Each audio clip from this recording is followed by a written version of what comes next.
Just looking cool. Just need a code drop. All right, we are live here on Plus One EXP's Roll for Content Actual Play channel. My name is Tony Vicinda. I'm the Chief Alchemist here at Plus One EXP. We are a weird little brand that multi-classes in tabletop game design, beard and skincare alchemy, and the Bardic College of Content Creation. Our hope, our dream, or desire is that great designers would find amazing players who love their games, and amazing players could find great designers whose games they can love. Tonight, we are playing the GM-less horror RPG that has been maximized for online play. We'll talk a little bit more of that with the creator, Raph. Rather than me telling you all about that, I'm going to let him do it in just 1 second. But let's go around real quick and meet some of our other players. Let's go right above me from the viewer's standpoint. Quinn, why don't you tell people who you are, what you can do, and where you can be found online if you want to be discovered? If I do, what a big question, big if. Hello, everyone. My name is Quinn. You can find me on Twitter at AuthenticityTRP. You can find me on itch at 200proof.itch.io. I make a few little games here and there. I'm a little patch of moss in the grand forest of TTRPG design. Most recently, I made a little lyric game that I may never release, but this is there. Fun little community building game about making online communities. That's cute. What a cool design I did. I think that's probably about it for me. I'm just always jazzed to be on stream with this guy. Awesome. We're gonna hop over to the future. And have Aaron let him introduce himself. Aaron, tell people who you are, what you do, and where they can find you online. Hi, I'm Aaron, he, him. I'm based in Malaysia. I'm a tabletop game designer as well. You can find my stuff on aaronlime.itch.io. I go by Aaron Lime on most social media.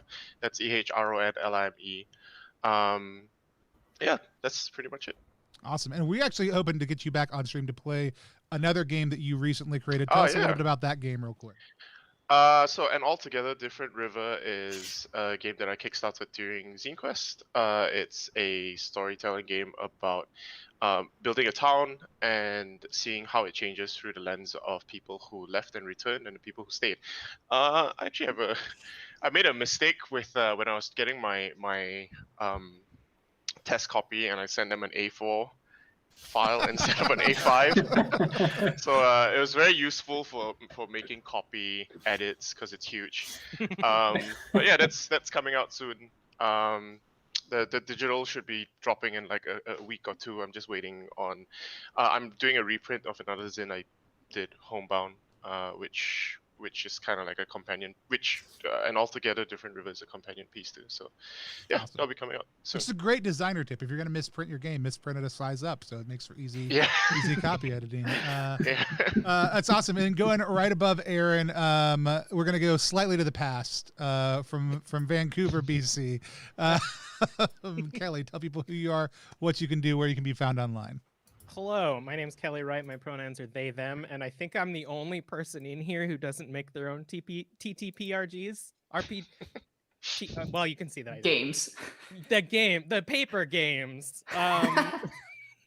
Although I did used to make the video games, but then, the pandemic happened. What do I do? I'm on Tabletop Titties, which is an actual play podcast. We normally do 5e, and I'm going to be an actual character in season 2, but I'm also going to be storytelling Vampire the Masquerade. And it's going to be London in Victorian era, and I'm very excited. Other than that, I did make a subclass for 5e, so I'm basically a creator. You are. You know what? Playing games is making games. Like, that's the beautiful thing about RPGs. When you sit down to play, you're sitting down to do some design work. And then last but not least, the creator of The Zone. We've got Raph with us. Raph, tell people who you are, what you do, where they can find you online, but also tell us a little bit about the game we're about to play. I sure will. I'm Raph. You can find me online at Raph D'Amico, RAPHDAMICO.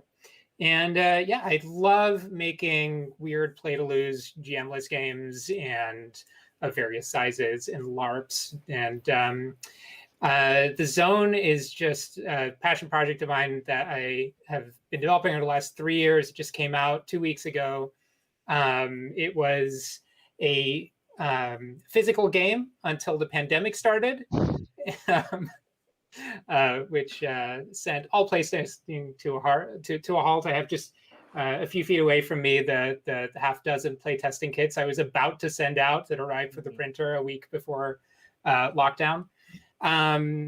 And I rebuilt it as a custom platform. It's been described as Jackbox meets Annihilation. It's a play-to-lose, GM-less horror game. It's a kind of magical, realist, mutant journey, doomed expedition into a strange zone where your fates are predetermined and only one person will make it to the end and everyone else will mutate and become one with the zone and ultimately judge the only survivor as they get their wish, but not in the way they were expecting. Awesome. So yeah, hoping to have a nice spooky experience with you all tonight. I am looking forward to it. In case you're wondering, people, what we're looking at the actual platform right now. If you go to ttrpg.link/thezonegame, it'll take you right there. That link's right down below. Well, the image that you're looking at, none of our faces right now. And so you can go straight there if you want to. Also drop the link in the chat periodically just so that people can find it. And a little bit later, you'll be able to do that on your own, but I don't think I set that command up before we went live. So we are going to just start the game from there, Raph, unless there's anything else we need to know before I click play. Normally we would handle safety tools at this point, but there's actually a part of the setup that's going to take us through that. So we'll do it when we get to it. Anything else we should know before I hit play? Not at all. And, one of the goals of the game is to, it's an ambitious goal that we'll find out all the ways that it hasn't quite hit it, because that's the process of making things. But the goal was to make a game that would facilitate itself. And so as much of the kind of setup that you normally do before the game will happen together as we go. Cool. All right, so I'm going to play now. And I want to create this game. I'm going to take us back to just our faces so that nobody can see the secret code I'm about to hit. I'm going to hit create a new game. It's going to pop up a thing. My internet's now lagging. I've got a game code here. I'm going to copy that as an invite link, and I'm going to drop it in the Discord chat for all of you beautiful people. I think we should make like a crypto puzzle so that if the people in stream can solve it, they get to play. We would have to go back in time in order to do that, I think. Also, then one of us wouldn't get to. Does that link work for everybody? I guess I should click join game, huh? Oh yeah. Well, we have one time traveler on the stream, so that's true. It's possible. Hello from Labor Day. We have labor. Here we go. All right. All right. Now that we are all in, I'm gonna take us back so that everybody can see the setup. So we've all typed in our information. You can see all of our mouses going all over the place on here. That's also, fun. Which there's some cool functionality to a little bit later also too. I'm gonna start the game with 5 players. The goal of the game is to tell a weird, magical, realist horror story of mutation and self-discovery. A story about people who risk everything for an obsession, a story where only one will make it to the end. The point of the game will take about 2 to 3 hours from this point, around 8 p.m. for you, which I love that it dynamically tells us. I was just seeing that about myself. the time we're going to be done. That Make sure wrong that's for you okay with people? everybody. Is everybody good with that? Yeah. Awesome. Fancy. Unless you all know each other, quickly introduce yourselves, names, pronouns, and if you want. What's your favorite weird horror thing? We didn't talk about that yet. Let's hear from people. We're gonna make Raph go first because Raph should have something loaded and on deck for this. Oh my Raph, God. what's your favorite weird horror thing? Well, it's Raph, he, him. And I think my favorite weird horror thing, oh Lord. I think I have an undying love for the some of the precursors to the zone, like The Color Out of Space, and in particular the Nicolas Cage movie that came out last year, which was just as purple as hell, and Nicolas Cage as hell in hell. I didn't Exactly realize what I want. Nicolas Cage was in that movie. Yeah. Oh, man. Nicolas Oh, yeah. Cage is that movie. There's Yeah. no way I wouldn't have watched that movie in theaters had I known Nicolas Cage. I guess maybe it wasn't in theaters. Maybe we couldn't go to theaters when it was happening. I don't know. That's awesome, though. All right, let's go next. Somebody else who I know has a love for the supernatural, Kelly. Kelly, tell us what your favorite weird horror thing is. So my name's Kelly, they, them. Something I rarely see in horror that I really like is something scary in like a light space. Just being frightened while able to, be in daylight is a rare occurrence and really hard to do. And I can't even think of an example right now. But just like the weird supernatural thing in an otherwise normal, brightly lit scene, really it's always like tickles turning your a corner. fancy. It's like you feel safe in your living room, and then you turn a corner and there's a mutant standing in the middle of your living room, and you're like, well, fuck. Awesome. Aaron, how about you? What's your name, pronouns, favorite weird horror thing? So Aaron, he, him, my favorite weird horror thing. I don't know how weird it is, but like I like the ones about obsession, or like when you get like weirdly obsessed with one thing. I think Junji Ito does a lot of that, like the whole Uzumaki, which with the town with all the spirals, and the is it Tragedy of Amigahara Fault. Yeah, the horror. I think it is the horror of Amigahara. Yeah. When you something just lodges itself in your mind, it's like that's the only one thing that you want to do, and like how that kind of like makes people behave. Love it. Because we're living in it. Nicolas Cage. Nicolas Cage.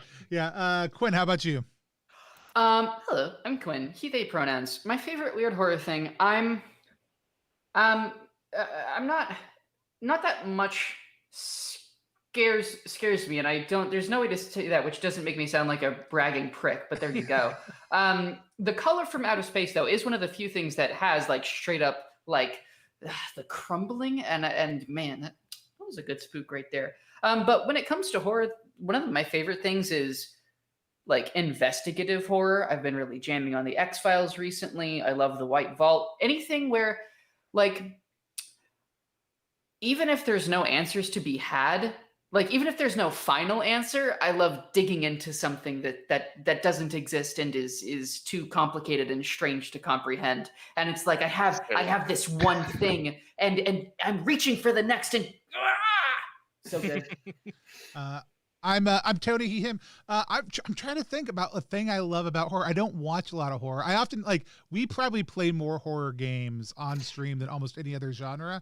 And it's like one of my things I don't dig into a lot. One of the things I love about science fiction that I think transfers to horror on a one-to-one basis, because I would consider horror usually a subgenre of science fiction, usually, not always. Is the other way around. Sure. Is the ability to use to create a hyperbolic reality to address a conversation about a topic. Like, I love the ability to personify an idea or a thought and play. And actually, I think some of my favorite horror films are where there's an evident personification of something happening.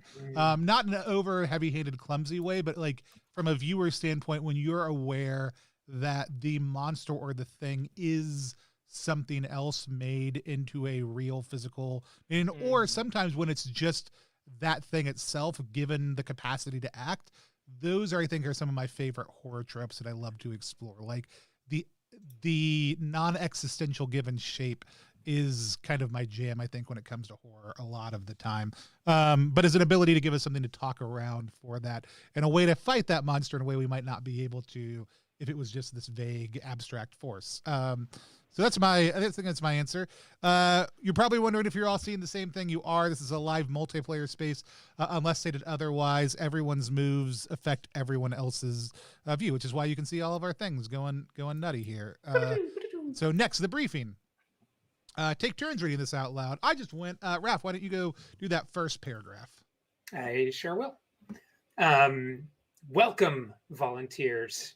I know you've all been wondering what the zone really is and if the rumors are true. As the 14th expedition, you deserve to know what we know. It's not a lot, but it may help you. And I'll just say as a parens, how many 14th expeditions have there been?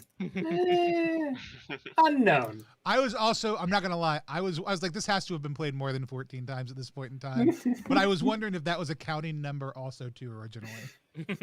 It may or may not be.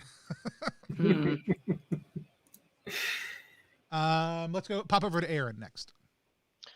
All right.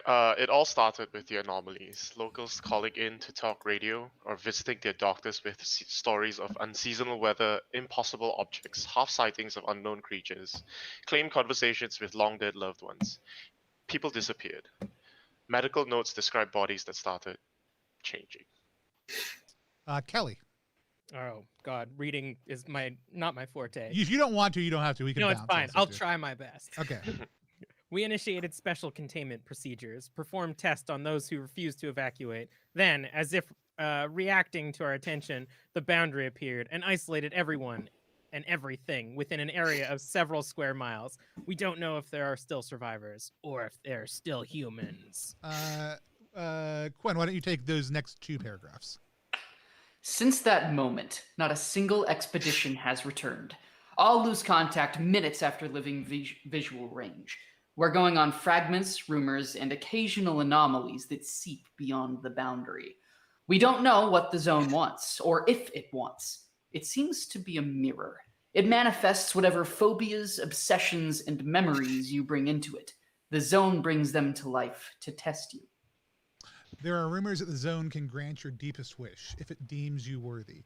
Sensor readings show something incredibly powerful at its heart. Perhaps the only escape is at the center itself. You are the 14th expedition, and you will certainly not return. You will almost certainly not return. Almost.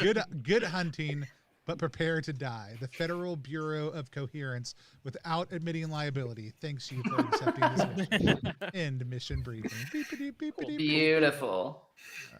Awesome. So this is a collaborative storytelling game. We'll go in the same order. So, Raph, you want to read number 1? We're telling a movie. The game is a series of scenes, which we can choose to play in as much or as little detail as we want, describing or acting out what characters are doing. And just a little tip, scenes can be as short as a couple minutes, but usually about 5 minutes or so. The game will last about as long as a movie, a long movie. And actually, I'll just ask here, like right now, what time do we want to try and finish? Oh, 2 to 3 hours is great for me. And so Perfect. that's how long I think it's going to take. We'll probably take a break about halfway through, and then we'll do a short little conversation at the end about all of our thoughts. So it'll probably be about 3 to 3.5 hours total. Great. And what I'll do is, like, as the facilitator, I'll just kind of monitor, and if I see us on track for a kind of long atmospheric 6-hour game, then I'll rein us back in. It has happened before more than once. Awesome. This is a 3-day tale. Aaron, do you want to read number 2? Sure. We will take turns being the director. There's no GM. We take turns as directors setting up and ending scenes, and all share a few key moves that anyone can trigger at any time to help the story along. No one will be forced to be on the spot for long. We're each in charge of our characters, but share responsibility for everything else. Nice. All right, Kelly. We will play to lose. We are not competing with each other. That's why our fates are secretly decided at the start, so we can focus on creating not so easy situation. Oh, the God, someone's reading faster than me. I don't know whose green thing is whose, so it's like, man, I don't know which one is Kelly's or not. So we can focus on creating not so easy situations, which characters will always take the bait on and suffer the consequences. You know those moments that have you yelling, "Do not go in there," or "Don't touch that" at your favorite horror film? That's the entire game. Go in there, touch all the things. The little dots on the screen make me think of, when they have lyrics at the bottom of songs, and then the little follow the little bouncing ball. Hell yeah. Oh, karaoke night. Karaoke night. It's the board. It's a shared space. Unless explicit. I'm not going to do that. But it is a shared space. Unless explicitly stated otherwise, we can all see roughly the same thing on our screens. If there's something only you can see, it will say, I symbol, only you are seeing this. It looks like you all have discovered your emotes. I don't know how you found that out. All right, clicking next. Quinn, do you want to read this one out loud? This spiral of cards represents the zone. Each card is location the expedition will go through on their one-way journey to the center of the zone. The game starts at the zone, observation facility, which is right outside the boundary. Once inside, you cannot backtrack. Don't even try it. Don't even think about it. Oh man, I was thinking about it. You It's a should have been listening. spiral. In each location, we do a few scenes. Expect to do 2 or 3 scenes in each location, fewer as we get closer to the center. 1 turn is equivalent to 1 scene. Raph.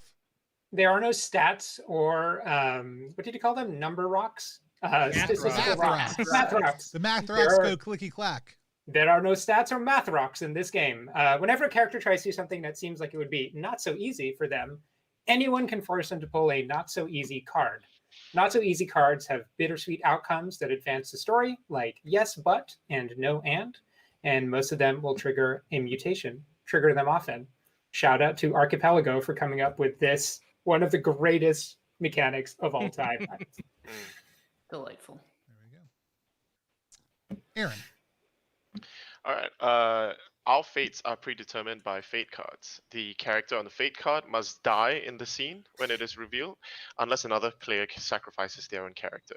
You cannot die before your fate card, so take risks. When your character dies, you keep playing as the zone, setting up scenes as usual with nothing to distract you from making things weird, magical, and horrible for the survivors. Charlie. The game ends at the center. The player who makes it to the center will ask the zone to grant or free them from their obsession. The remaining players play the zone, who judge the survivors and determine their final fate. All right. Quinn.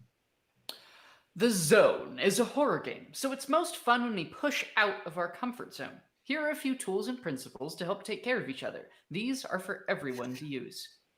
So a normal tool on our channel is the X card. So if something comes up in the story we'd rather it didn't, we can press the X card button, which somebody did. And this is what happens and pops up. Looks like there's an opportunity to rewind, edit something, let your fellow players know what you'd like to change. Might be your own thing, rewind, and then keep going. No need to explain unless you want to. Another thing, we do have an open door policy. We will take a break in the middle. We're all adults. If you need to get up and do something real quick, just give people a shout real quick, let us know, and we'll either pause or keep on playing, one of the two. But we will take a break about halfway through our game. So it was edit X card. So Raph, atmospheric silence. Yeah, atmospheric silence. So there will be times when a player is pondering a question and helping them feel so irresistible. We won't give in. Sometimes folks need a little time to think, and the creepiest horrors need their time to gestate. I found a typo. Delicious. Oh, did you? Right, there will be times. Oh, thank you. Thank you for that. Kelly. Oh, sorry, Aaron, 3. Hell yeah or no. We each have ironclad authority over our characters, and when setting scenes up as director, it's still fun to suggest ideas and yes and a lot, but no pressure. If it's not an obvious hell yeah, no need to push it. Awesome. And then number 4, Kelly. The players are more important than the game. That line, take care of the real humans first. My friends, let's be excellent to each other. The old Bill and Ted Maxwell. Exclamation mark. By the way, there's a bunch of really smart design things in here, and I really love beginning to explore this as a digital tool and can't wait to talk more about it at the end and wanted to stop and talk all about it as we go. But this as a slider and letting people indicate is good. Now, I know we're all, yes, I see you're all circling R-rated. We are doing a public stream. We don't create content for children. As long as we are clear about, like, so we have a strong line against sexual violence. Did anybody else have any lines or veils that they wanted to establish in play as we lean? Like, I'm probably right here, right? Like, mostly are, but any other things we want to make sure are not a part of our experience? Because I don't have a problem with R rating as long as we know that we have any rails to go around. Yeah, boobs and stuff. Not just the one F. Mine is always transphobia and homophobia, as well as like general bigotry. Awesome. Anything else? Cool. Yeah, Kelly's making reference to the fact that we theoretically on the stream have a rule where it's like we try to stick around PG-13, which means 1 F-bomb, because then there's the fun of like, hey, we're all only trying to say the F word one time, but if Kelly or Gary is on stream, that one time is in the first 5 minutes when one of them dropped a pencil, and it's like, oh fuck, I dropped my pencil. I'm pretty confident that I've already You said have it. at least once. And so, hey, Moonforge, this is cool. We are playing The Zone. You can go check it out right now. It's a free online GM-less game. Chat, if I'm a little bit less responsive tonight, it's because I've got 2 screens I'm looking at. Well, I think we're pretty set then as far as where we're at. This is my God. Yeah, goodbye, And y'all Jackbox sleeping. Knights. So now we're going to choose characters. Each character will have an obsession, a phobia, and a reason they cannot go back to their old life. All these characters share one thing. They know the zone will almost certainly kill them. They believe it's worth it to fulfill their obsession. All right, so we can choose characters here. And if somebody chooses a character, just out of curiosity, does that take it off the board? It does not. Theoretically, we could all be the same character. Type of people. Cool. What is interesting to people? Hover over the one you're most interested in. Oh, I like the Soijin. I always play healer. I already clicked on the scientist. There we go. Choose another. That's fine. I'm in scientist zone. Awesome. As always, given my background, I'm torn between the chaplain and the entrepreneur. Let's see. I'm gonna die, so let's play the entrepreneur. Go ahead and click whatever one you're most interested in. I also love, is this random name generator bespoke, or is this pulling from somewhere? It's bespoke, and I'm taking suggestions for other names. The one it generated for me is Cross Falcon, which is a very strong entrepreneur name. Oh, man. Mine is Francois Hale, which I really like. And so we're going to be able to see these afterwards, but now we're going to go ahead. We're each going to type in an obsession, which is the singular purpose that drives our character. We've tried everything and are absolutely certain that only the center of the zone can grant it to us. You have a phobia, right? Which is our worst fear amplified to the point where it's become uncontrollable fight, flight, or freeze reaction. When it shows up in the world, the zone knows what this fear is and a reason we cannot go back. We're each going to type this in now, right? And I don't know if it's obvious, but the pick is a drop down if you want some options to be suggested to you.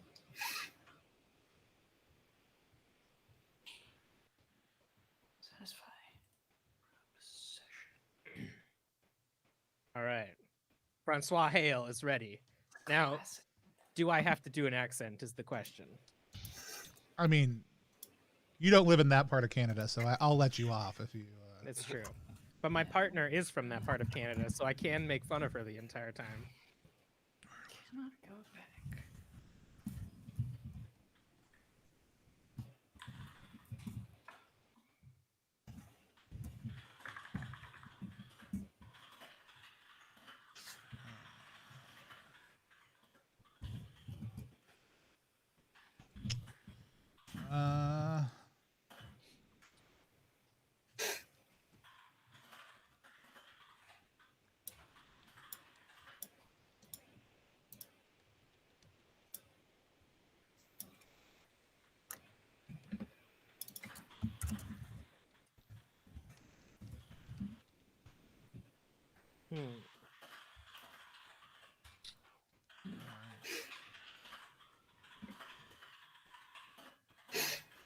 If you're out there watching us right now, if you have any questions, let us know. Ralph, what link were you trying to drop in?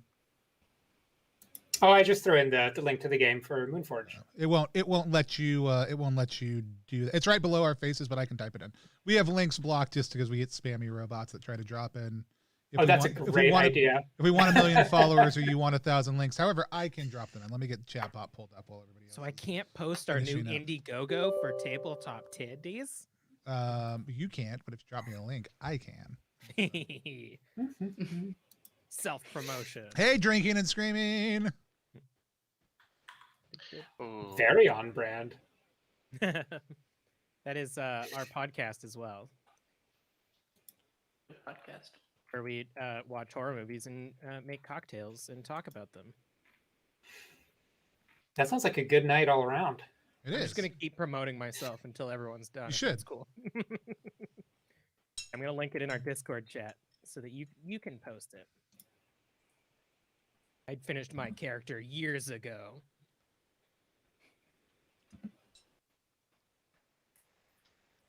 Oh, look at that rosy math rock. I really take it with the word math rock now. I'd never heard it before You somehow. hadn't? And I know, right? It's This is part what of the- happens. This is what happens when you come to RPGs, not from like the D&D direction, but from like the improv and freeform LARP direction. I think Math Rock, though it probably was used before this, gained recent popularity due to it being part of an IKEA-based TTRPG meme. Nice. And so, Aaron, Yeah, how are you doing? I'm just trying to figure out what I can't go back to. Mm. Huh. Math Rock is part of the dice goblin culture, which Sure. is Hmm. people who are obsessed with just buying a lot of dice, which I'm getting there. I have my dice containers with all of my lovelies in them. Bottles? Oh. That's so cute. That is Oh, so cute. Living that hipster lifestyle where even my dice are in artisanal glass bottles. I have to say the dice photography game of everyone has just gotten ridiculous. Yeah, I think the hobby of making dice. I was like, maybe I should make some dice, and then I looked into just how complicated it is. So I praise everybody who's able to make dice during the pandemic.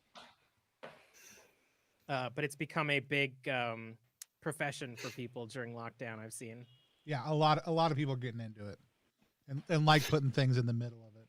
and they're all so You many should of be them able to are type in beautiful. exclamation point the game now, which I'm about to test to make sure, and it should bring up a link to the zone. Anybody who wants to know, type in exclamation point the game. It'll bring it right up for you. Shiny. All right. And it looks like Aaron has finished as well. Oh, wait, no. Yep, yep. Oh, Sorry, Oh. I That's all right. fixed the typo. And then now we are hitting start. The so- zone abhors typos. So we can look at each other's characters. Do we want to go one by one and introduce them? Is that the conceit? sure. Yeah. All right, I'll go first. I am Cross Falcon, the entrepreneur. They've pushed me out of my. Oh, I'm an iconoclast engineer who made billions revolutionizing pharmaceuticals, energy, and many other fields. You learned of the zone through your deep network and pockets. Managed to get yourself added to the expedition. There's money to be made. My role is follow the profit from the zone, follow the dollar, solve everything with technology, proudly dispute the status quo. My obsession is revenge. They pushed me out of my own company, I think, because of my obsession with the zone and the desire to explore it, or something related to it. We can finesse that in narrative. My phobia is that it was actually deserved, that I've screwed up, I've gone wrong, and that all of this is fake, basically. I'm destitute, and I spent my last $10,000 getting here to this expedition. Why did I spend $10,000 getting here? Who knows? Technology is the answer. So yeah, that's Cross Falcon. Ralph, you want to go next? Sure.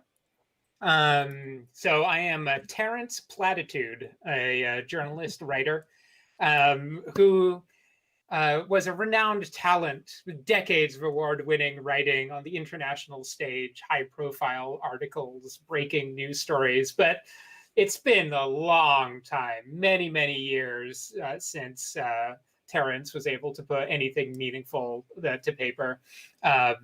And Terrence is now in the basement getting only the worst, most parochial stories of just local news. My obsession is revenge. I was shut out of this story by my superiors. I kind of knew that this was the next big thing, but as always, I fumbled it. And that damn D. Fitzbaker got the story instead. And I'm going to beat that Pulitzer bastard this time. I found my way here, and I'm not going to go back to irrelevance. Awesome. Aaron. Cool. I'll be playing Harvey Jobsworth, the bureaucrat. My role is to contain the zone at all costs. I want to control and contain, cover my ass, and finish the experiment. my obsession is to salvage the experiment. It can't have been for nothing. Like things are going wrong, things are going bad, and I just want to make sure that this thing actually keeps going. My phobia is those above me. Just a chain of command. My bosses are gonna have my ass if I don't keep this going. And I can't go back because I financially ruined my family through cryptocurrency investments. Topical. That's awesome. The zone was NFTs all along. Oh no. Oh man, destroy it. Let's The true see. horror. Let's go, Kelly. Hello, my name is Francois Hale. I am the surgeon. I'm the one that you send in for the cases that nobody else wants to do because they're strange and have weird anomalies that freak people out. My work has been pushed to the boundaries of the human anatomy, and some may say that I've gone too far, but I don't care. I love getting my hands dirty. My obsession is I want to make the perfect organism, either by finding it or making it myself. Awesome. My phobia is that what if someone else is more worthy than I am? So I got imposter syndrome, I guess. Kelly, what does Francois have pronouns? We'll go they them as well, just to simplify things with me, because I am not going to do a French accent. Okay, that is perfectly fine. I love the idea that when you said, I love to. Some people say I may have gone too far, but I love to get my hands dirty. It's like, yeah, if you're getting your hands dirty, you probably did go too far. Probably, yeah. And so I want to keep everyone alive, even if that means making them into a perfect organism. Quinn, cue us up for your character. Oh, I was going to say, real quick. I want you guys to know that I'm still trying to figure out what you meant, Kelly, when you said, "Well, go with they them because I'm not going to do a French accent." What did you mean? I mean, it's more like I'm embodying the character, because you don't have to change pronouns depending if you're talking to me. I or see. my I see. I character. see. Do you have some bodies in the basement we need to know about, Kelly? Well, wanted yeah, to understand the connection. My cannot go back is because I lost my medical license because I kept stealing bodies to try to perfect the human organism. Okay, so my character is named Liminal Corrigan. He, him. He's the scientist, a distinguished scientist, responsible for a number of key breakthroughs in my prolific early career. But I followed my theories to more, shall we say, creative fringes, and the academic field I once dominated has now rejected me as a fraud and a huckster. My role is to understand and explain the zone, come up with scientific theories, try to understand and explain, and take samples. Lots of samples. My obsession is evidence. I need proof. Only then will they believe me. I have a phobia, stasis, trapped between life and death, unable to do either, unable to continue my work or to let it go. And I cannot go back to regular science, the mundane explorations of a mundane world. The zone is truth on a level we've never yet encountered. With a single stroke, I shall rewrite the entirety of science. You and I got some things in common, it seems. Yeah. I love that we're all on the edge for the most part, except for the writer, who may be on the edge also too. I just don't know. And The writer's on the edge. The writer's definitely on the edge. And also that All we're writers are. totally, there's no one who's legitimately equipped to protect us in any sort of physical danger, and that's amazing. So I'm very excited. Everybody ready to move forward? Yeah. I believe we are what the SCP Foundation would call Class D personnel. Yeah. Rude. We're the last best hope without any sort of hope. And so We're the last hope. I wouldn't use best. yeah. Hey Gary, and then definitely Whip Smart McCoy says the true horror is the friends we made along the way. It's Whip Smart is a friend of mine. Hi, Lee. all right. Tony, he, him. Why don't you start us off? That's me. It's the start of the expedition. You are at the zone observation facility. The night before, you have to cross the boundary. This is a scene to practice the flow of the game. I'm the director. The expedition has arrived at the zone observation facility, and I decide what form it takes.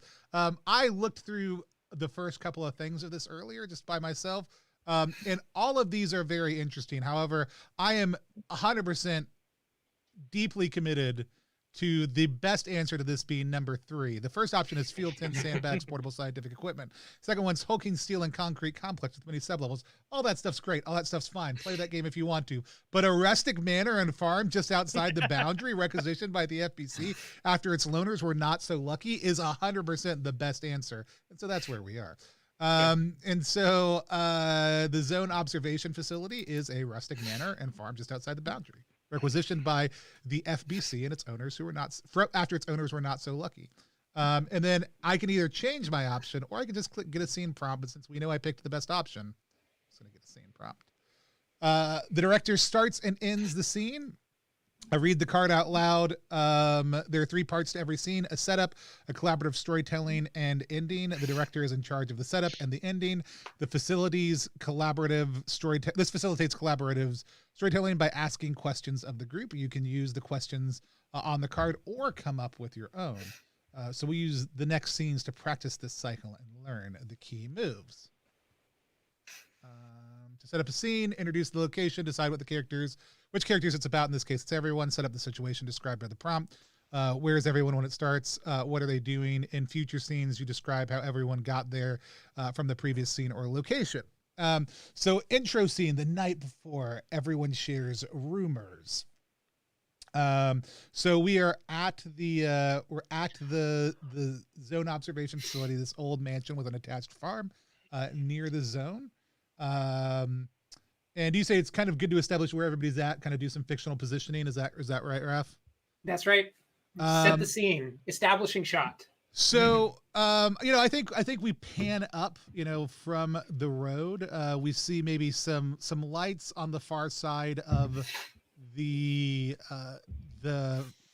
zone observation facility. Whether those are the zone, whether those are a distant city, we'll kind of discover that in the narrative. But we also see above the dark of the night sky as the sun has set and it is fully dark outside with only the barest sliver of a moon in sight. We kind of push up this old winding farm road on this ill-kept manor on a hilltop. The building itself is not in bad repair, but the grounds around it and especially the farm have just gone just horribly awry. If there is a room that your character wants to specifically inhabit in this, I'm totally open to wherever your character has, and maybe we can do that as we come to the questions we're asking. But it's a large building with a number of historical amenities, I think a number of which are probably no longer functional. Does that sound good to everybody? Mm-hmm. Cool. So that's where we're at. I think we're just gonna kick it around. I think we'll keep on going in the same order anytime I'm up. Raph, do you have a certain rumor you want to answer the question to, or do you want me to ask you one of these questions? I'll throw something out. So, Okay. I heard about this story. It was passed around in the upper ranks of the national news publication where I work. And the only reason I heard about it was because that damn D. Fitzbaker decided to drop a couple of rumors just to make me feel just how much I was missing out on. And what he dropped this rumor. He dropped this rumor that there's a lot of, and you can kind of feel this around the farm. Like, this is a farm. There used to be animals here. It was like a standard dairy farm, chickens and cows and stuff like that. And none of them are there anymore. Like, you kind of want to imagine that they all just kind of wandered into the zone. But when you walk around the farm out of the corner of your eye, like, you're pretty sure that you can still feel them. So the rumor is that things don't disappear or die. They kind of get trapped. So you could say between life and death, in a kind of static position. That's kind of the rumor that's been going around. But obviously it's just fragments, right? Like, nothing comes out of the zones. We don't know if it's true. What just out of curiosity, what room has your character taken over in the mansion? Well, the writer has these like idiosyncratic habits. And so the first thing, because we've been here for I say I'd say like I'd volunteer being there like a couple of weeks, just getting our training and like final kind of bits of equipment. And so the writer has set up a writing desk that he goes to every morning in one of the old barns. And of course, this has been going on for 10 years. He, like clockwork, goes to his writing desk at the same time every morning with his cup of bad coffee and completely failed to write anything. Just total writer's block for a decade. But he's done that. And so so at this moment, the writer has just kind of come back from that attempt. And it's just, I think, I guess just like, there's like a common area with military equipment and just kind of, it's kind of taken over a lot of the common areas of the house with computers and laptops and stuff like that. Awesome. Aaron, how about you? I guess so. Harvey's nominally, I think, in charge here from the bureau, or at least presents himself as being in charge, or like wants to be in charge.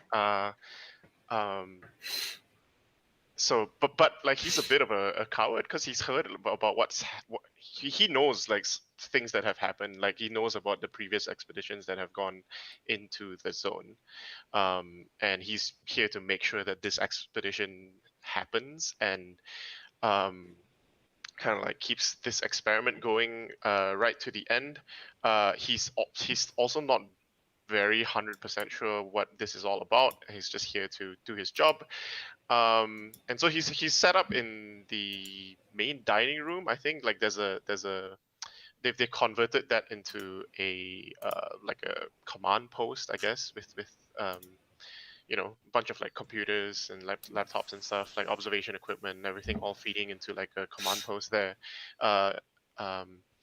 And recently he's been obsessively checking the weather, because he's called off the expedition a couple of times already, because like, oh, the weather is bad, and it's like, yeah, we probably shouldn't go in right now, and up to the point where like whatever other like bureau person who's actually in charge of the area is like, no, you gotta go, man. You're on the pod, like take Like a shit Expedition or, like, 15 is already coming. You gotta go. yeah, you gotta go. But like he's heard rumors. He's heard rumors about what happened to the 13th expedition, which no one says 13th expedition. They just call it that expedition. Yeah, and that, you know, they heard that like some people don't come out, which is normal. That expedition came out, but no one knows what happened to them after they came out, and he's actually worried. Like, okay, you know, you go to the zone, you might die and like lose yourself in there, but it turns out even surviving and coming out is not great. So it's like, shit, he is more afraid than ever, because an expedition succeeded. But yeah, like he hasn't heard anything good about any of the people who came out of Expedition 13. Like all of them are under observation, and I think he probably knows one person who was on Expedition 13, and he is afraid of what they've become. Awesome. Love it. Kelly. I was like, what is happening for a second? Panning from Raph.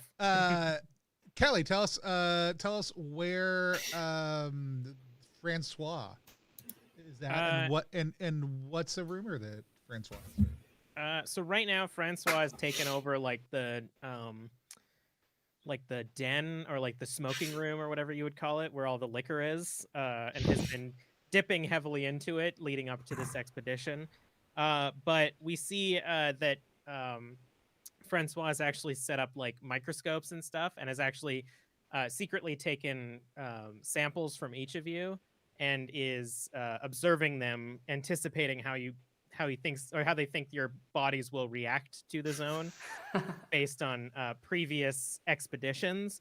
So they're kind of like taking prerequisite notes about like, I foresee that Liminal will grow an extra limb because of the pun, and Terrence will probably just dissolve into goo, kind of thing. Just like anticipating in the most like gruesome ways what they think will happen to you in the zone. Because one of the rumors that they heard was that during one of the early expeditions,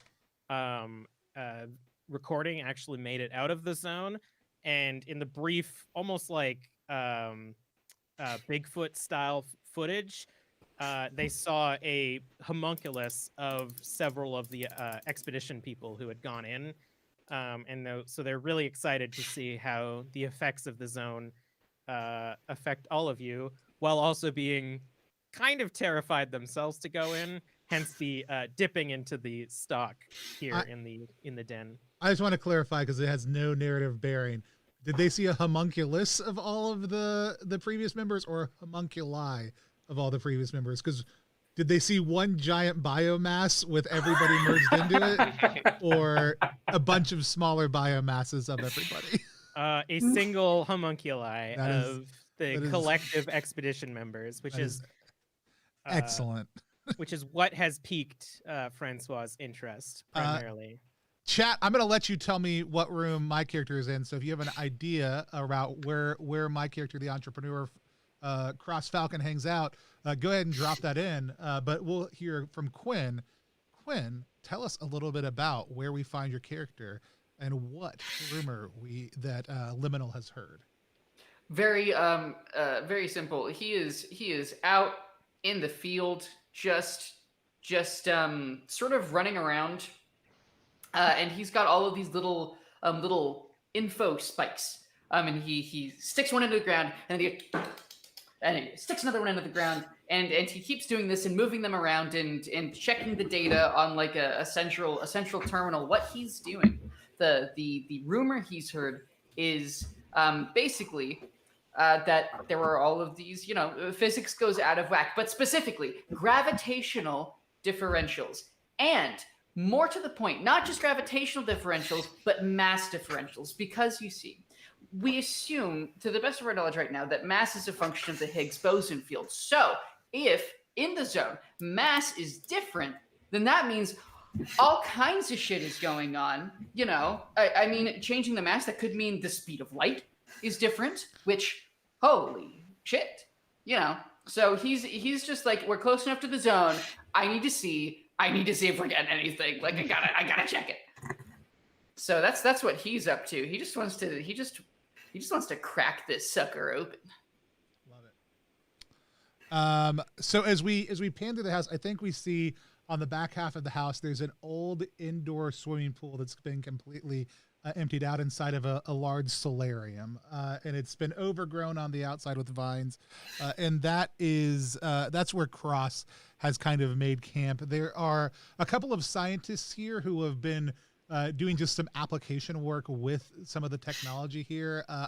It's probably a crossover, like maybe where the central terminal that Liminal is checking from time to time is, because there's probably easy outdoor access. But rather than seeing him at work with any of that equipment, like I think we kind of just pan in on him, and he is staring out the window, and we just see like a green-blue glow on his face as he is closing a computer somewhat slowly, and then turning around and kind of looking at everyone else. He has heard a lot about some of the different artifacts that have been connected to this, and that is really what he is most excited to kind of mine from, thinking about what is the application that could happen from the Higgs boson field manipulation, from some of these things that have coming out. There's particularly I think at one point the zone expanded and the boundary came up, and then it settled back a little bit, and there's all these twisted bits of metal that were left behind there, and a lot of them are just burnt beyond recognition, but a number of them have patterns that have been scarred into them, and those ones with scarred patterns seem to be emitting the same types of energy as the field, and different ones of them have been doing different things to people as they get exposed to them. Some of the things that are rumored to happen within the field all of a sudden have the ability to happen out when people get exposed to these metals and certain electrical currencies are run through them. So he has been paying heavy and close attention to that based on the rumors that he has heard. And so that's it. Did I do a good job? Did I do it right? I could never get enough of this weirdness. I'm just going like, hee hee hee. And we don't use the moves in this first run, right? So because that gets queued up in the next section. Right. But normally director facilitates the ending of a scene. Is there anything I need to do for that, or once we've got to answer those first few questions, we're done? Cool. That's right. If you feel like it's wrapped up. And scene, we solved the zone observational facility puzzle. Yay! Good job, team. Let's go home. Now the next director has the opportunity to take over. Cool. Right, so I've got to move to the boundary. We are about to start crossing the boundary. This will be split into 3 short scenes, one for each of the 3 key moves. Before we start the first scene, we'll do a quick overview of all 3 moves. The first move is to take stock. Starting with myself, every player adds a sensory detail about the scene: sight, sound, touch, smell, taste, or how your character feels. You can skip yourself if you don't have anything in mind. When everyone has spoken, return to collaborative storytelling. Does someone else want to read the next move? Yeah, I can do it. So something's not right. The person who triggered the move says something's not right and what they think might be wrong. Another player says it's worse than that and describes how the player who said something's not right incorporates the escalation and storytelling continues. And then on the right side, there's an example. It says, Amy goes, something's not right. I feel like the trees are watching us. And Tarkin goes, ooh, creepy. Okay, it's worse than that. The branches are moving. They're trying to grab us. And they keep getting closer. Jeff laughs nervously. And then Amy incorporates that into the ongoing storytelling. Cool. I'll take this. Oh. Okay. Not so easy. When someone describes their character doing something not so easy, anyone can or interrupt by triggering this move. Anyone can say it. You can even call it on yourself. The person trying to do the thing restates what they wanted to happen, then draws a not so easy card to find out if it does. That player then weaves the outcome and its complications, usually a mutation, into the story, and play continues. The expedition has encountered a huge mutated bear that seems to have human features embedded into its bony head. It's blocking their way. The bear roars at us. Its voice sounds like the surgeon. My chaplain thinks maybe she could rescue some of their humanity. She reaches out to try to touch its face. That's not so easy, I figured. Okay, so I'm trying to talk the bear into letting us through. The card says no, and mutate into a new form. I should have expected that. The bear lets the chaplain touch it. As her hand touches its face, it suddenly, horrifyingly starts to transform. That's also like the best scene from Annihilation. Hell yeah. God, I love that movie so much. So much. Oh. She describes the rest of the outcome and mutation, and then the scene continues. Cool. I know, I think Aaron goes. Aaron is a little bit frozen. Yeah. You turn your camera off and turn it on again. There he is. Yeah, there you go. Back. He's got scan lines on him. Okay, no, they're gone. It's part of the zone. He's getting too close. Yeah, there it is. I'm ready to read the next. I'm prepared for whatever happens next. I just don't ever want to be the person to skip a page because I'll click it. Oh, it's done. Yeah, I don't have to read. Nice. All right, Aaron, are you still with us? Something's gone wrong. Hello, can you hear me? We Hello. can't. Hello. Yeah. Can you hear us? Yeah, I can still hear you. But like something's gone wrong with my computer. I might need to restart the browser. Okay. But it works. That's fine. Those do happen. Yeah. We'll save your place. You won't Yeah. lose any. We'll just hit the emote button a lot.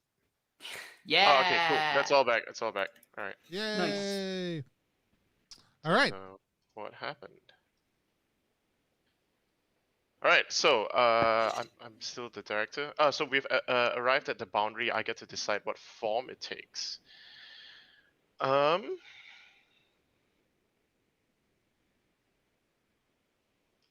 I think Tony had described that like the boundary had expanded once before. So I'll choose number 2. The boundary itself is invisible, but its presence is clearly felt in its effect on the environment and creatures it intersects. Partly because of we can see where it crossed in the past, and like the detritus of like the previous time like the zone had expanded. So like we can actually clearly see like there's a band, right? Like there's a pre-zone zone of like where it had touched before, and we can't see where the zone actually is, but like seeing that band is now like, yeah, that's why it's called the boundary. There's like a pool scum layer of where the water. Yeah.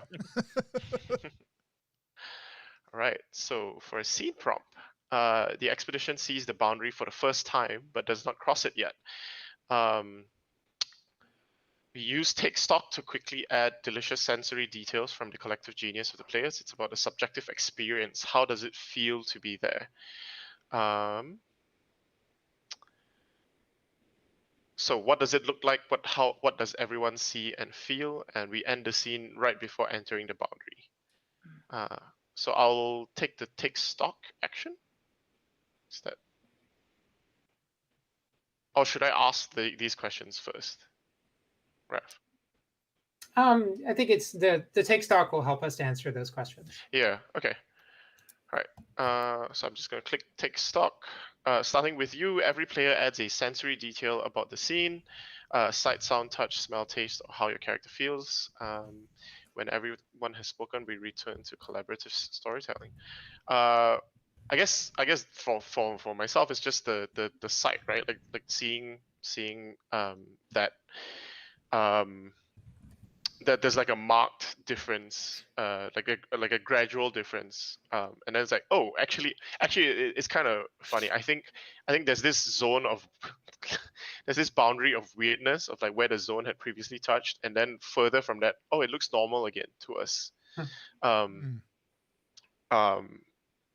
Yeah, so like weirdly enough, this perimeter looks weird. Like I think the grass, you can see. I noticed the grass looks different, lusher actually outside, like grown like large and long. Yeah. Anyone else want to describe what they see? I can end that with just a smell. It's like, the smell. I'm trying to think. It's like, when you're in like a wood shop and you like are kind of cutting wood or cutting metal, and there's that kind of like burning kind of smell. That kind of like burnt sawdust where the kind of tip of the rotating blade kind of hits it, and it just kind of like lingers in the air. Like there's that smell, like in spades, the closer we get, and it kind of like a kind of crackling sensation. My character sneezes. I love that. I was going to take smell, and now I don't have something. So let's say I'll go with taste. I'm licking everything. It tastes amazing. No. Why are you licking everything? Because I'm fully vaxxed. Big lick. I think there is kind of like on top of that a taste of like ozone in the air. So there's this kind of like burning wood aroma, and this kind of ozone smell, almost kind of like right after rain, that mixes, or ozone taste like in the air, like right after rain, kind of that sharp tang in the air. And I think, as you kind of feel that staticky kind of crackling quality build up also too, like that taste intense where it's almost like copper in your mouth as you get closer to the border. I've got something if you've got something, Kelly. I have something, but I can go after you. All right. The way my character feels, he's got him he's so hyped up about this gravity differential that he keeps like every time he steps, he tests And he's like, do I feel lighter? Do I feel heavier? And he's at the point where like, you know that thing where once you start thinking about something hard enough, you can't tell anymore. So he's like, no, I think that one was lighter. No, I think it was. I really think it was. You know, and he's like muttering. And so all of you guys are like hearing this, and it's when somebody says something like, apologies, manual breathing, and all of a sudden, like, you have to think about it, and so you're all thinking about how you're stepping. And you're just like, this guy. And like, is there anything happening? No! But he thinks there is. Fuck. I'm gonna go for touch. Do you ever like put liquid glue on your hand when you were a kid and then let it dry into that like crust that you could peel off? It's almost like as you're moving through, if you don't move your joints and like bend stuff, you almost feel like the skin itself is hardening. So you have to like there's a lot of like looking at your hands and like making like consciously moving a lot of your joints just to like relieve that weird tightness that's happening on the skin. So Francois is just like walking around looking at their hands, just kind of like flexing and stretching them to like keep that tightness from settling in. Cool. Make me want to stretch. All right. So I think that gets us to the end of the scene. So we'll do that in the next. We'll move to the boundary in the next scene. So end that. Nice. That's me. Yeah. So we do another scene in the boundary. So something not right. Use something not right when you need to ramp up the danger in a scene. When to use frequently. It's a great way to set up not so easy situations. Who can use it? Anyone, anytime. Now set up the scene and then try out this move by pressing something's not right once you use the move. So the expedition starts to cross the boundary, but something's not right. I'm going to click it. The person who triggered the move says something's not right and what they think might be wrong. So I think the something's not right. Like we've basically just crossed the boundary and I like turn around to take stock, but we can't see the barn. Like we've only taken a couple steps, but we're already like deep into this like foreign environment that we've never seen before. Oh, it's worse than that. It's so much worse than that. Oh, did you have one? Did you have one? I did. Go ahead. No, you should go. So I was gonna say it's worse than that. Like not only do we perceive ourselves as being much further in, but in the distance we can make out where the barn and all the buildings that we just passed by should be, and they're completely not there. Like everything else about them in the distance is the exact same, except for there are no buildings or any sign of human civilization anywhere. And it is, it's as if we have walked for an hour already and we're only a few feet in. So the player who said something's not right incorporates the escalation and storytelling continues. So I think definitely at this point, like it's the land without the buildings and stuff. We can't tell if it's like some sort of time dilation or something like that, or are like an illusion. And I think just that like discrepancy of like, is it time? Are we just like being affected already kind of thing has really taken a hold on us. Cool. So I can continue. So in the scene before leaving the boundary, that will happen in the next one. All right, are we good to end the scene now that we are goofed up into the zone? Yeah. All right.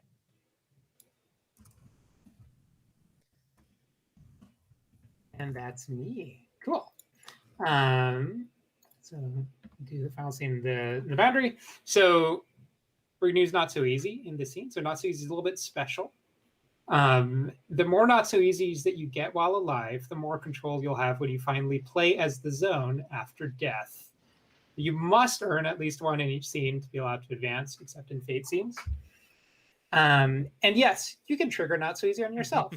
You can do dumb stuff and then trigger not so easy on yourself. That's totally fine. You should. It's a great way to get mutations. That weird anomaly, you should probably try to touch it. Take samples. So anyway, now we're going to find a way to put someone in a not so easy situation so we can try to move. And then afterwards, we'll describe how the expedition finally enters the zone. All right. So I want to riff off of the what Kelly was describing, this kind of feeling of kind of your body becoming more constrained as you get further. That as we walk forwards, and kind of every time we kind of take a look back, it feels like what we're leaving behind is kind of devolving. Like I'm almost imagining that for a second, you know, that the writer like walks backwards for a second, and as he walks backwards, there's some trees in the distance that seem like they're kind of growing backwards. They're like ingrowing, you know, leaves are kind of popping back into the branches, and the branches are getting a little bit shorter, and like stuff seems to be jumping around too. It's like every so often, like a tree that was broken will just kind of reform. It's very weird, and then break again, but then reform. I think just straight up, like the pressure gets harder and harder and harder. And let me ask something of the group: who is leading at this point? Who's in front? I think Cross. I think we've got a lot of really strong personalities. So I think the question is, who is looking in what direction? Cross is definitely looking forward. Like he is the center is the goal. There are unique things I want to pick up along the way, but unless there is something that I can actually grab off the ground, I'm not interested. He is the loot monkey looking for his next score. And so at this point, if it's just weird sciencey stuff, that's great. Let's keep going. Yeah, Harvey's always behind someone. Yeah, I think Francois is definitely behind everybody, just to keep an eye on your like health and how you're doing right now. And I think Ryder's definitely in the middle of the pack, just kind of keeps getting distracted and falling behind, but then like scurrying back. Yeah, Sorry, Liminal would be in front, but he keeps like testing stuff, like his subjective weight or like a mushroom or something. But otherwise, he's so excited. Sounds like Cross is in the front then. Yep. Sounds right. Yeah.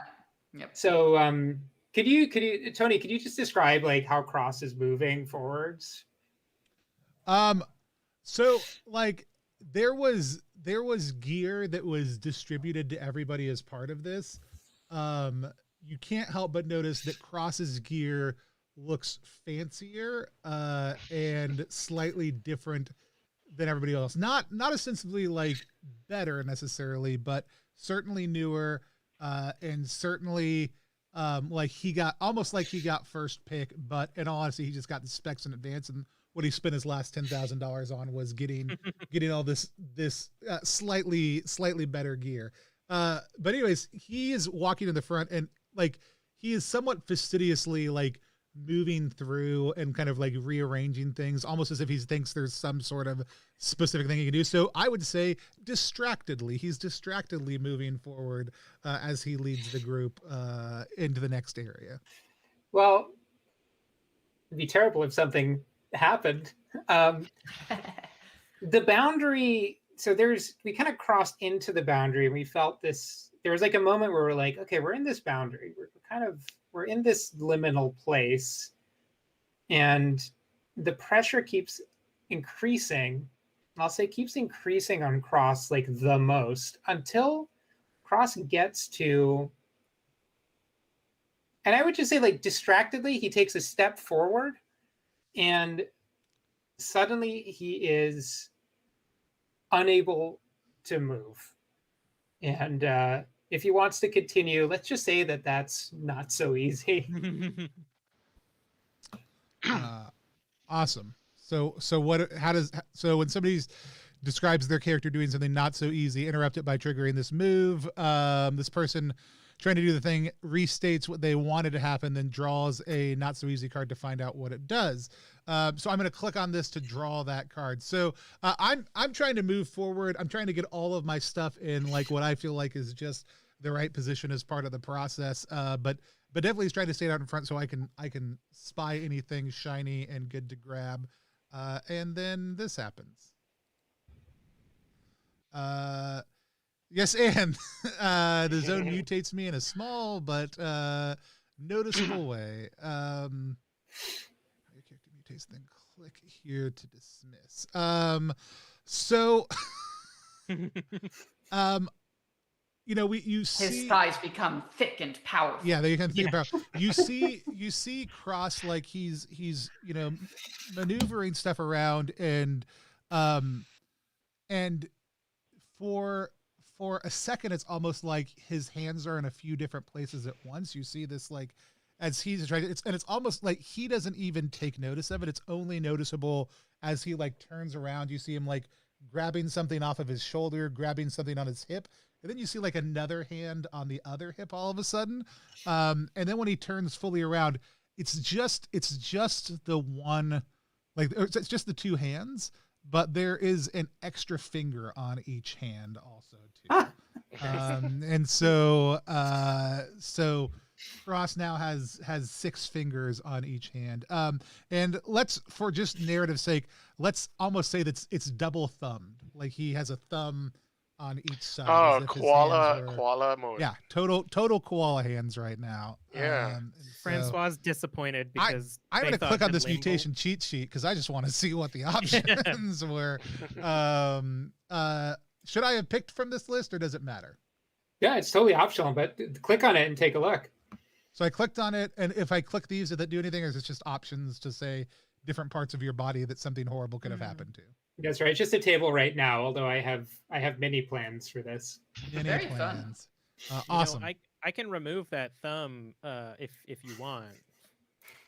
And not like he looks at you kind of confused, like he hasn't even noticed. And then like, I could run experiments on it and just remove that if you wish. I mean, right now it seems pretty helpful. But we can talk about that later. Francois is so jealous. Well, I thought it was going to be Liminal that got the extra limbs, and so I'm upset that your theory was wrong. You owe $5 to yourself. Yeah. So.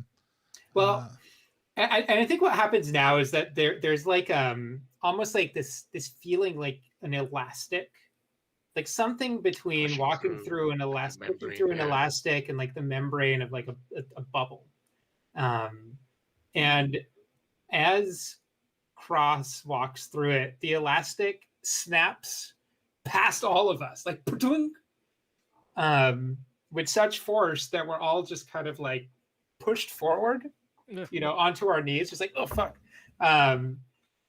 And we are now in the zone. Zone time. And I'll end the scene. Cool. All right, it's my turn. The expedition is at the boundary. We must move on. Move to the first location beyond the boundary.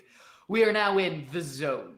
The next few scenes will be about exploring the zone, developing your characters, and most importantly, being very irresponsible. We will need some not so easy cards for the end game. Have your characters do plenty of things that make it necessary to say not so easy. Mutations await. And one thing I'll just flag from a break perspective is like, this is usually a pretty good stopping point for a break, or there's another stopping point in like a couple of scenes, probably in like. Yeah, let's take a break now. If we decide we want to take another one in a little Sounds bit. Good to me. We are do what? Oh, sounds good. Okay, we're gonna take a 5-minute break. We are here playing the zone right now. If you type in !the game, you'll get a link, which is also right below all of our faces if you're watching this later, to take you right to check it out. You could actually be playing your own the game right now, but don't do that. Hang out with us for a little while longer. Watch us get horribly mutated and maybe find out what's at the center of this zone. At least one of us probably will, and then something will happen. So we're going to just take a short 5-minute break so we can get up, stretch, move around. If you haven't got up and stretched and move around in a little bit, do it. Hydrate. Have a beverage. Have an adult beverage. Have a beverage for children. Only have an adult beverage if you're legally allowed to in your area.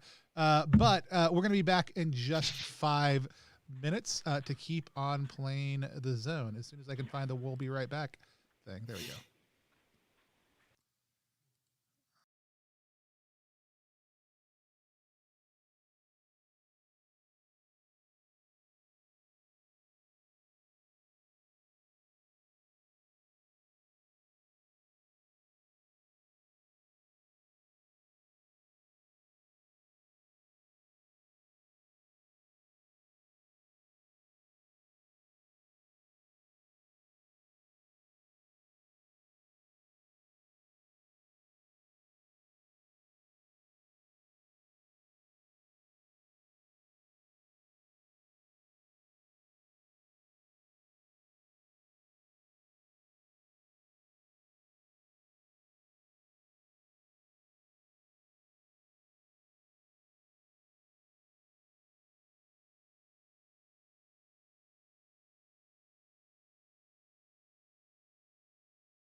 Zone time.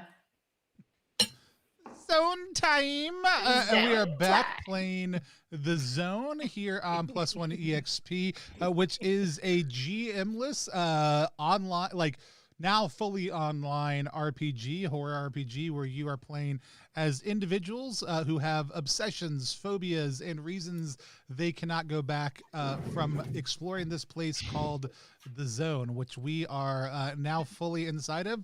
One of us has some extra thumbs. Everybody else is doing fine. It's great. And so, also just for the record, I 100% support cherry Pepsi as a beverage intended for dark gods. And so, because I love cherry Pepsi, and so what that says about me, who knows?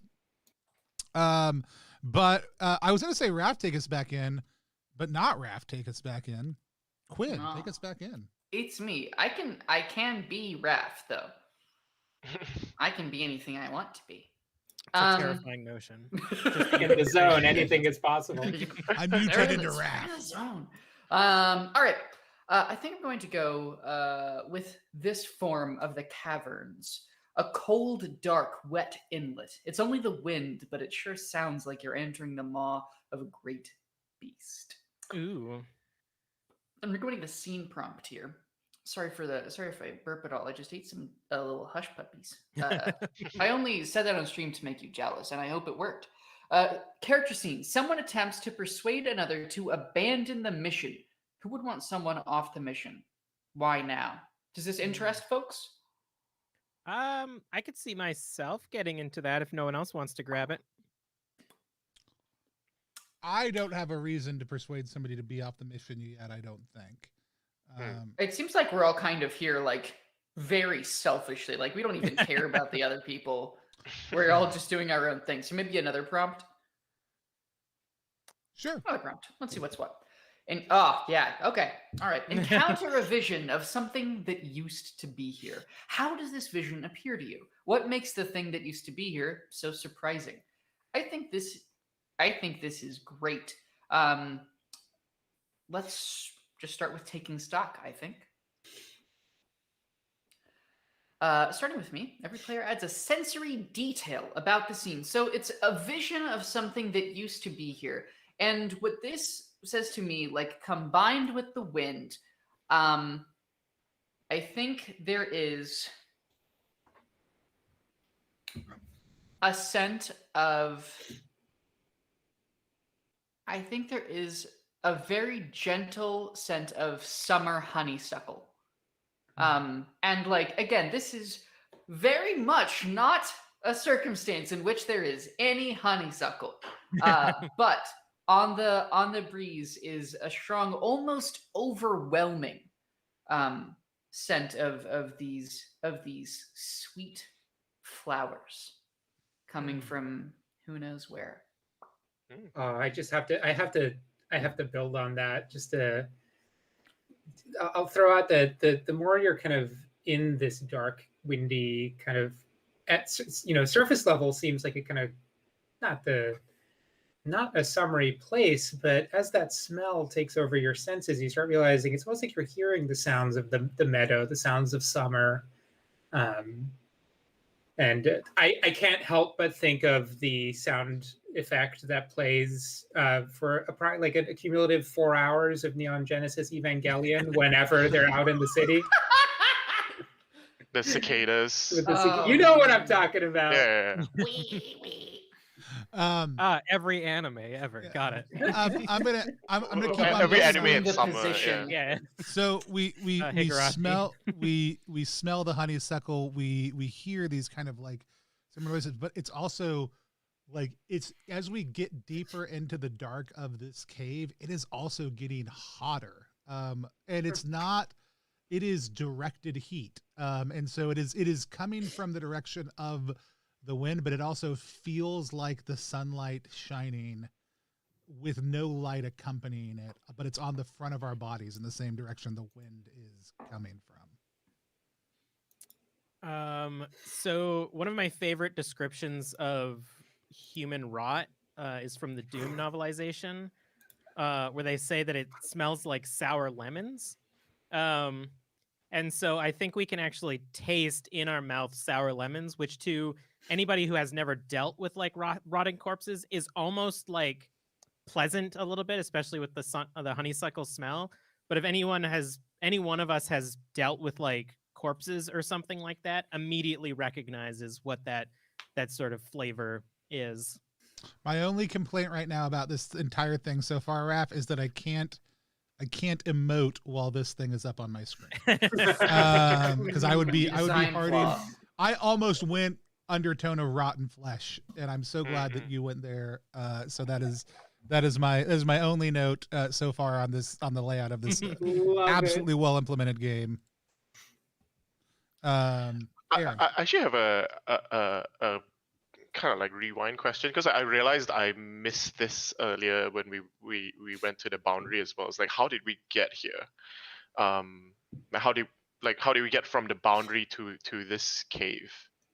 Quinn. Yeah, because that is a thing. You kind of establish how you got from scene to scene also. Too, Yeah. right? So At the start true. of each scene, you figure out like how you got from the previous place, and I kind of like forgot that in the rush to get to the boundary as well. Do you want So to how take do we point get? on that? Sorry, Do you want to take point on that? on how we got to this cave. Yeah. Sure. I guess. Well, Cross has been kind of like the person who's been in front, right? But if I can suggest, it's like, oh, okay. I think Harvey suggests like going through the cave, because like potentially like once we got through, it's like, oh, there's wide open fields. We're not actually quite sure where we should be going next. And just for a point of like, hey, like I heard from like the previous expeditions that like staying out in the open is also not really safe. So maybe we should try something different and like go somewhere enclosed and like see what's up there. In fact, my bosses probably told me, hey, like find some, like the weird metals and minerals that were etched, that Cross was like interested in from when the zone previously expanded. Like, see if you can find some more of that. So I think Harvey has been pushing towards like, hey, maybe we should check out like the hills and the caves, like see if we can find more like rocks and metals and stuff. And so potentially, like I think like with all this like weirdness with the undertone of rot and honeysuckle, like Harvey is feeling a little bit, I was hoping for like like that ozone smell and all ahead of this. Is like, yeah, I was hoping for something more metallic and like mineral, and now we're getting like weird organic vibes, and he is not feeling great. He's feeling itchy all over, like the smell is annoying him. oh man. I'll probably give you some doctors have things that they put under their nose for like really stinky cases. I'll give you like a cream that creates like a minty scent in your nose to try to mask the rest of the gore that we can sense. So can anyone use something's not right at any time? Because I just did. So I think when we say that, I think we start to see that Harvey's skin has actually started to break out with hives that are being irritated by whatever is in the air right now. That's pretty bad, but I think it's worse than that. I think on it's got to be somewhere like a little bit visible, but I think at perhaps on the back of the hand or something, a whole lot of hives suddenly start to appear, and they well up and they kind of open into honeysuckle flowers. God, that's exactly what I was hoping you were going to say. Yes. So we see Harvey start to like itch and scratch at this. We have Francois goes over and provides this kind of minty solution, and while Francois is like gives it to Harvey puts it up. Harvey goes to smear it under his nose. As he does, we see this like set of hives that have almost like have raised off the skin like Ooh. burst open, and these beautifully formed like honeysuckles pop out of his skin, and actually they then quickly age and die and fall to the ground. I'm gonna Mm. immediately start to try to administer medical attention to. Yeah. Medical not be attention. that might not be quite so easy. Yeah, that's what I was thinking.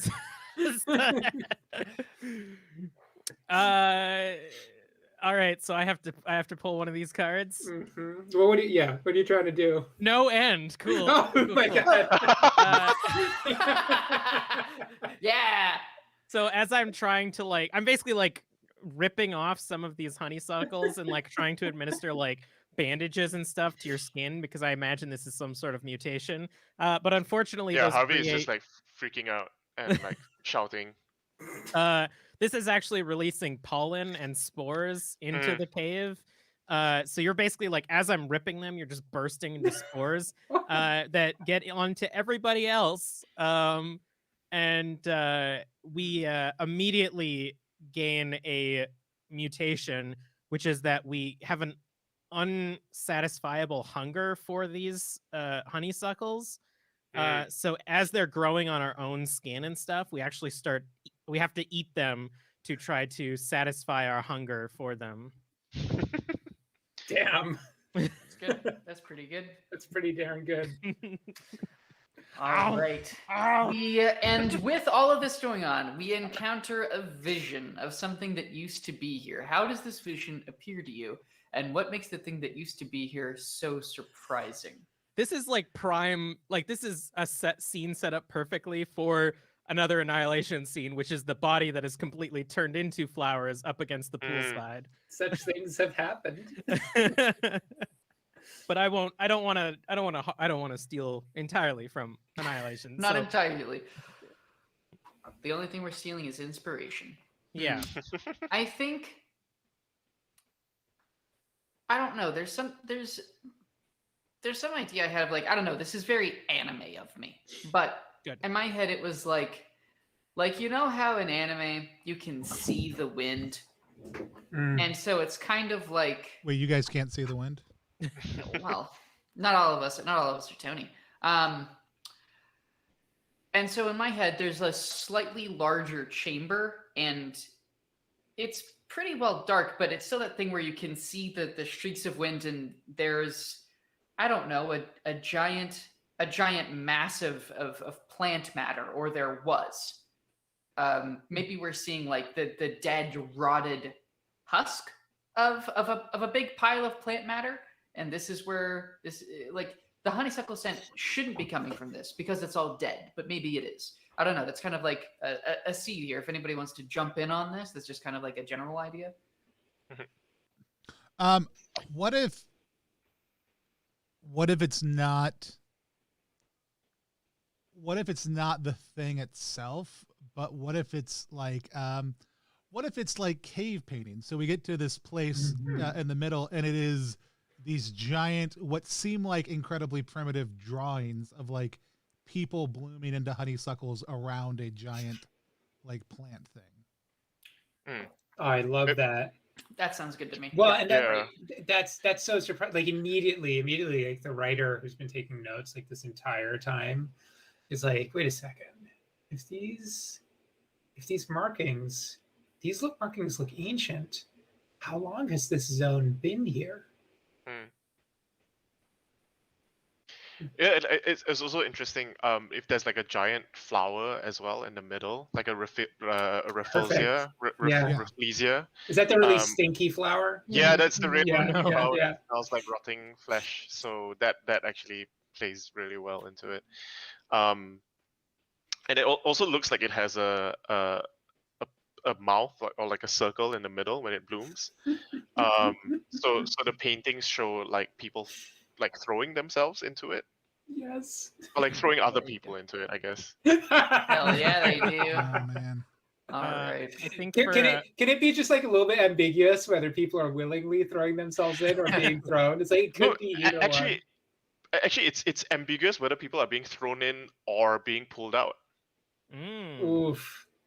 I think the the surprising thing for Francois is that they anticipated that like ultimate organism or whatever was going to be achieved through like modification of flesh and blood and bone, but the idea that incorporating a body with plant never really occurred to them until now. So seeing this like hive mind of plant growth on the wall is really drastically shaking their idea of what they can accomplish.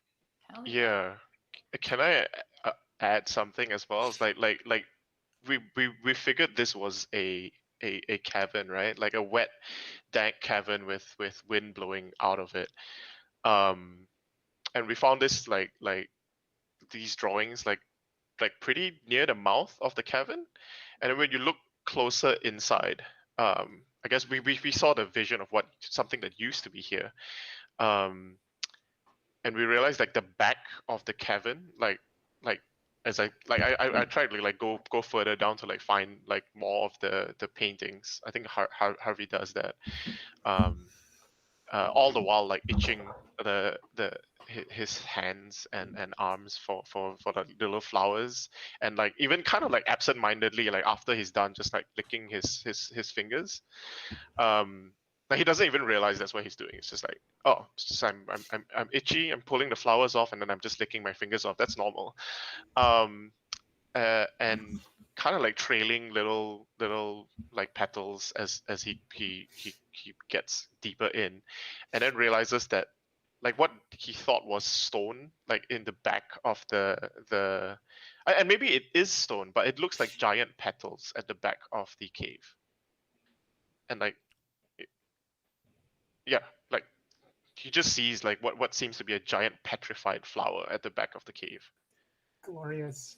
What if these flowers are actually sustaining us, is what Francois is thinking. Like, what if the ultimate life form grows its own food, and that's this stuff that's growing on us? Tasty. Hell yeah. All right. Unless anyone has anything else, then I think we can end the scene, because that's some good stuff. That is some good stuff. Also, Alright, eating let's- honeysuckles as a kid was fucking top notch. I gotta say. Honeysuckles are the best, Yeah. bro. As a kid, I don't know where there are any. Where do you buy honeysuckles nowadays? you live in an environment where they grow naturally, or out of your body, one of the two. Yeah, true. Monsieur Tony. Oh, it's me again. It's already my turn again. Wow. So you can do another scene in the caverns. And so It is nearly 10 already. you can hang around as long as you want in a place. That's cool. I like that. Mm-hmm. Move to the power plant. The expedition has arrived at the power plant. You decide what form it takes. Sprawling geothermal plant.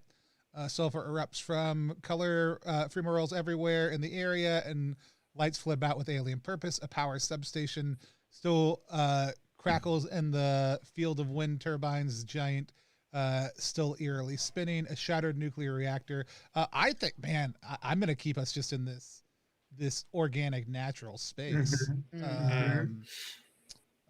100%. Like, I think we're going deeper.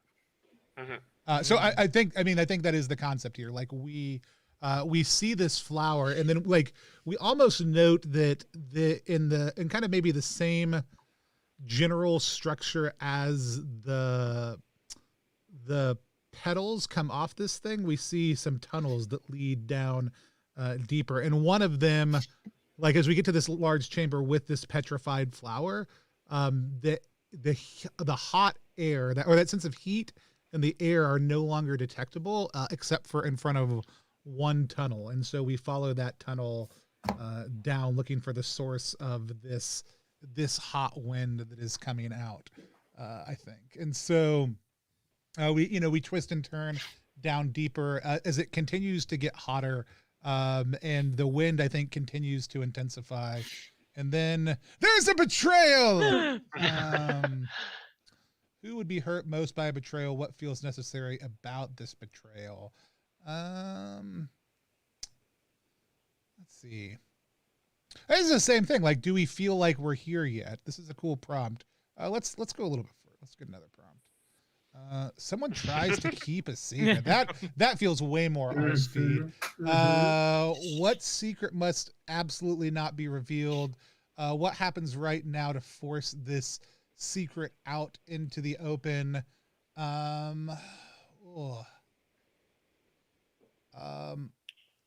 I love this. Would this be one of our secrets, or is this a Raph? Is this like meant to be just any old secret, or any secret? Okay. Any secret? Like yeah. I'm so curious if the bureaucrat knows anything that that they've been keeping from us. Ooh. I like that idea. Yeah. Let's see. Yeah, I mean, I like the idea of we'll start by taking stock. That seems to be a good way to get things moving, and then we'll go from maybe something within that will evoke a secret at some point in time. So maybe not just tell us about the sight and the sound. Tell us how maybe your character is encountering that sight, sound, or smell, and what they're doing with it. As we are surrounded by these bright, natural, like geothermic lights from these vents. So I think that Francois is definitely more prepared to, what's the word, give in, I suppose, because they're anticipating that the result of giving in will be what they're seeking, like an ultimate life form kind of mutation. So there's almost a sense of a physical feeling of walking into this warm environment that's not like oppressively warm, but almost like a weighted blanket being draped over them.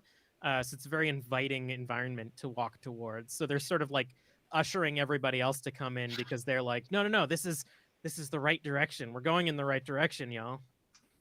Oh my God, I've got something. So Terrence feels this kind of scritching. So Terrence like always has his journalist's a flippy notebook thing at all times, and so he's been kind of clutching it in his hands, and he's kind of, as we've gone further to the closer to these kind of sources of energy, he's just been noticing it's almost like it's vibrating. Like there's like a sense of like all the stuff like on his back and like all of, in his pockets, and like the pen that he's holding in one hand and the notebook that's like kind of in his hand or like hanging around his neck, just kind of it's kind of activated. And it's worse when he gets close to one of these fumerals. And when he opens his notebook, he realizes that there's just writing that's just appearing on the page. It's just like way outpacing. Like he's trying to flip through the pages, and it's almost as if these like 15 years of writer's block are just like not even pouring through his conscious mind or his hand or his pen, but just going directly into the notebook. And as he just like tries to read it, the writing laps itself. Like literally it arrives back to this page. He just witnesses as like the page gets covered in like a second screed of writing, and then after a few minutes a third, and it's just becoming blackened with ink, and it just goes faster if he moves it closer to these energy sources, and slows down a little bit if he takes it further away. And he feels a sense of incredible excitement, but also a sense of incredible grief, because as fast as it's writing, it's also overwriting itself, and he's not going to be able, it's not going to be legible much longer. He's a bit distracted. Man. I love it. I love the idea that maybe there is some sort of like extant obvious source of this. Like they are vents, there is something coming out, but maybe it's like it's hot, but it is something that like we could like I don't even like necessarily think that I'm thinking crystalline. It looks like almost organic, like a glowing pulsing thing. And I think Terrence has gotten near one and has pulled out a little like excising device to try to pull a core sample out of one of them. Can we not click some, or not so easy? There we go.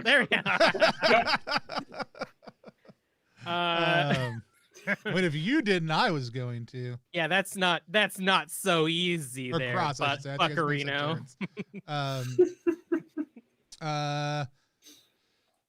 Yeah, I know I could do. A person states what they're trying. Yeah, I'm trying to take out a sample of this geothermal energy for purely beneficial to humankind purposes. Of course. And yes, but the zone mutates me in a way that can be hidden from others. Ooh, I don't even have to tell you, jackasses. This comes to pass and how this The character viewer has to know. The mutates. And then click here to dismiss. So I get it out. And as I pull it out, this fluid starts like weeping out, like this sap-like fluid starts weeping out of this it like starts to shuttle, and we actually see like all like the entire matrix of these like crystalline organic globules like flicker on and off real quick. And I think actually when we do that, Raph, we see the writing in your book like flicker in and out of existence a couple of times also too. Maybe other things that other people are doing start and stop also. We'll figure that out in a second. But some of that sap leaks onto my hand. I think part of the benefit is it's like slakes some of the hunger in a really intensive way. But I also think it basically like Cross feels not even like more mental clarity than he has felt in years. Like all of the edge that he was worried he has lost suddenly comes pouring back to him, and he feels absolutely fulfilled and invigorated. But also maybe we see this scene later, maybe whatever. Well, I'll say that I do have a thing that will be visible later but is not visible now that will be indicative of this thing happening to him. But I don't think it's visible to anybody else. But I have tons of energy now. Also, something's not right. As you pull the power source out, we begin to hear a cacophonous roar of various, almost like SOS signaling of the previous expeditions. We hear like, "This is Roger Stevenson's with Expedition 2. We've encountered a strange alien life form. This is Expedition 6. This is Expedition 9," and it's starting to fill the area with these various like call outs. I don't want to be the person who says it's worse than that. Somebody else can do that, but I do like the idea that it's when the flickers are down that those things come in, like that they pour in. I think it's worse than that. So one detail that I've wanted to add but haven't had the chance is the vents and everything. Sulfur. I don't think they're sulfur vents. I think these vents are where the honeysuckle smell is coming from. So it's and it's incredibly in this room, incredibly dense. So dense, and especially when you pull this honeysuckle power core out, and then the stuff that covered your hands was like honeysuckle nectar, which could also go a mild way to explaining why the hunger was slaked. But what's worse about the distress calls, right? So the lights start to flicker, right? And these nodes are also the light sources in the room. And so it's that good, fun thing where when the lights are off, then in the dark with our flashlights, we see the bodies of these other expeditions strewn around. And then the lights flicker back on, they're gone, flicker off, they're back. And so it's that thing, they're here, they're all around. Are they just invisible when the lights are off, or are they when they're on, or are they gone when the lights are on? We don't know, but like the lights are coming on and off, and the radios are coming on and off, and these very just gooped bodies, as in turned into goop, are just around. and I think Mhm. they're also like they're grabbing onto us and like yelling this at us as they appear and then disappear. So we have like residue of Yeah. their handprints of this goop. Oh yeah. Oh yeah. Oh Hand- yeah, baby. Hand That's the good goop. stuff. Anybody else have anything Um, they want their character to be doing? I just say if I was a scientist, I'd probably try and get a sample of that goop, but that's not me. That's not my character. Aaron, sorry. Yeah. So, strangely enough, Harvey is not freaked out by this. Harvey is calm and like seems to actually be expecting this, and is searching for someone in particular. Oh, here we go. Here we go. Who are you? Because this is the secret must absolutely not be revealed. We haven't even gotten to that part. We've just been messing around with all the Yeah, because I think Harvey is looking behind at like the other four and it's like, okay, 1, 2, 3, 4. All right. And while y'all seem to be like freaking out, he's like slowly edging himself away and like trying to like count like from previous, like trying to figure out like find identifying features, or like just listen to the broadcast of like which expeditions might he be looking at, and he finally finds what he's looking for, and he pulls something out of his backpack, and there are like on him he pulls out like a bunch of ID tags, and I think the camera realizes that this is the 13th expedition, the one that supposedly made it out.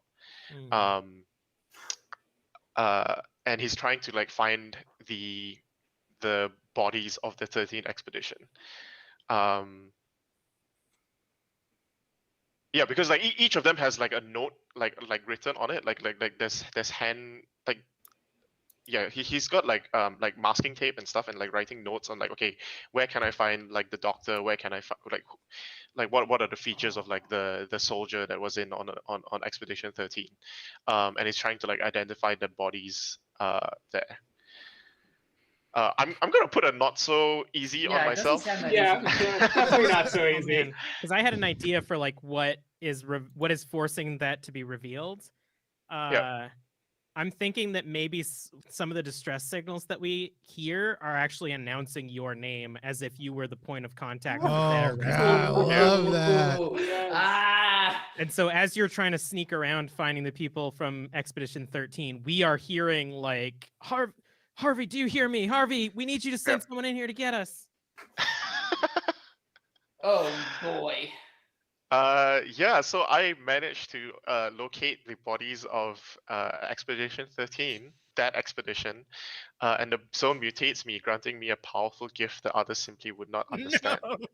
No, I want to see the bureaucrat. mutation cheat sheet. The bureaucrat has become even more powerful. Fuck, we can't beat communism, y'all. Communism was Um, the true terror the whole time. The zone, more like the demilitarized zone. Oh. I don't know how I feel about that one. I just don't know.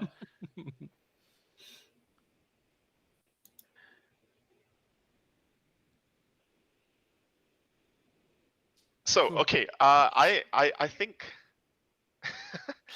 it's so funny that there's like on the image there that there looks to be something like flowers, Yeah. and the image that you've chosen around here. All right. So I think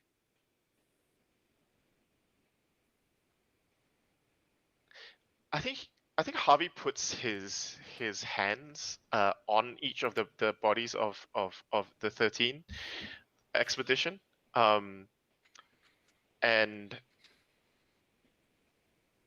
like kind of like just like opens up to them and like lets them kind of like put their like you mentioned like they're grabbing onto us, right? And so like these 4 people from the previous expedition like put all their limbs and hands all over Harvey, and like Harvey seems to be just accepting this, and then the bodies disappear, and Harvey turns to the other 4 of you, with a glow in his eyes. And he says, you know, four leave, four left, but not really. I need them to leave for real. So four need to stay behind. Fuck you. Ah. Ah. I'm glad we got the bureaucrats evil out early in the. Yeah. That Oh, man. sounds like a great place to end the scene. Hell yeah. Now I'll give control over to the bureaucrat. No! Wow, we can't die yet, right? Like we can't die Yeah. until Yeah. fates go. But not everybody has to be in every scene. So like if Harvey runs off or any other, or we get split up, like all that's possible, right? So maybe I'll do one more in the power plant before we go to the campfire. I mean, I definitely want to be part of a 6-hour epic now, so. S- Oh no. So we take a very risky shortcut. I think it's interesting that if the four of you take the shortcut and Harvey is chasing behind. I actually, Yeah. I'm okay with that. Yeah. I've got an idea. Mhm. We've removed the node from the ground. Mm. What if beneath that node there is a rather small but just barely, like there's some kind of a hole beneath it, some kind of a tunnel, and Yep. and we just fucking just jump Yeah, in yeah. and see what happens. Yeah, and just to set up like right before that, it's like when Harvey turns to you and says that, like you hear five voices, like Harvey's and the other four. And I think he's absorbed like the four of them, and like you can see like sometimes when he moves, another body is moving. No, in fact, he's being puppeted by four people. Oh fuck. Like there are hands that are moving his hands. Like when it flickers, right? Like in the normal mode, you just see Harvey moving, but when it flickers, you can see like ghostly hands like moving Harvey. Yeah. Who's gonna go first down this fun slide? I like how there's just a ton of there's a ton of these. Have any of you, just have to say, have any of you seen Parasite the Maxim? No. I've not. The anime? No. Quinn, are you Oh not? no, Parasite. I read Yes. it. Yeah. I read it way back when. I don't the- think I've watched the whole thing, but I've read it. When I think about multiple things controlling a body. Anyway. Wait, so who's this Yeah. not so easy for? Who was going first down the slide? We'll call it me. I could use a mutation. Yeah. I'm out of here. I'm down this little hole. Oh no! All right. The zone mutates me in a way that triggers someone else's obsession. Oh If no. no one else is left, it triggers mine. I think maybe I have to wonder if it makes the most sense for this to trigger Harvey's in some way, to like something that makes me the obvious target of these puppeteer. What was Harvey's obsession? To keep the experiment running. Oh no. Yeah, that makes sense then. That works. Yeah. Okay, I think the zone mutates me. Okay. You can tell me if this works or not, but I think what happens is maybe I've like fallen to the ground or something when you like start advancing on us with the puppets, with the puppeteers, and I fall and like the back of my neck lands on one of the nodes and it just fuses into the back of my neck. I don't think it necessarily does anything good for me, but I am now just host to this otherworldly energy generator. Mhm. And I perhaps, is this important to you or your recruiters? Does this seem? Can I make a suggestion that like Yeah. it sounds like Cross might be interested in this. True, actually. I mean, this also Yeah. is something that Oh, interests or me Kelly. because it's affecting your body. You know, why not I'm- just I'm- all of yous? I'm furiously writing notes. Yeah. I'm happy for this to be a Harvey thing, but like I'm just Trigger saying, all like, obsessions. It just does just seem the to the have way done you that. described I it, think like I think like for Harvey, like it might be like it may make more sense if like somehow you're interacting with the things that are controlling him. Yeah, I think this sounds way more like a Francois obsession if you're getting fused to a biological thing. Come on, baby. We'll go with that then. Yeah. I absorb like mostly like it's like halfway into the back of my neck and it's just hanging out. I seem to be fine. But I think I fall. I think what happens is I fall on this other node. It fuses into me and it shrinks, and then I just kind of like get sucked into the hole where it was. I don't know if we are going to rest at any point, but I think the next time that you're not conscious of my presence, I'm going to try to do a petite surgery on the back of your neck. Just a little bit of science on your Just neck. a little a surgery is a treat. all right. Okay, so I think we know what happened there. Is that and so I just went down the chute and I don't know. Maybe you can look down and see the light from the generator and just be like, okay, he is down there. You know, he hasn't been eaten or anything. Maybe he's fine. I'm just trying to think of a way for it to be properly communicated to you guys that this is indeed a risky shortcut. I'm gonna try to follow you, but with the like putting something beneath me to try to limit getting injected by something through this tube. But Yeah, but the problem is that's you're- not so easy. hey. So yeah, I'm just gonna use like my backpack or like a sleeping whatever that we've got. Fuck you. This is a good one. It grants me a gift that may be helpful in the future, but is not necessarily I don't accomplish my goal apparently. Oh no. I Uh-oh. think oh boy, so many solid ones on this mutation chart. Yeah, I think I'm now I'm since I'm now embracing the whatever we're calling this thing, I think that it's going to impart me with a gift that I can now see the life force of anybody that's been touched by this thing.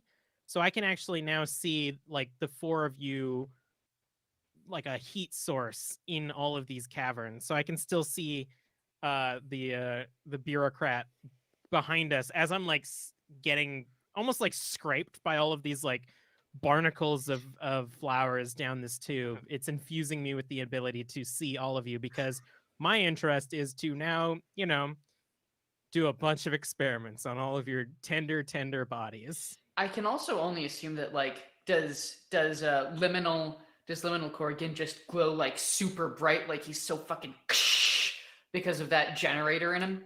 Oh yeah. And there's like I can see the 5 sort of heat sources coming off of the Harvey right now. And at this point, Terrence is just, you know, walking backwards, you know, to kind of, because it's so bright and there's so much shit happening, trying to write notes in the margins of what remains of his, you know, frayed notebook. And of course, steps backwards into another tube that leads to the same place. Love it.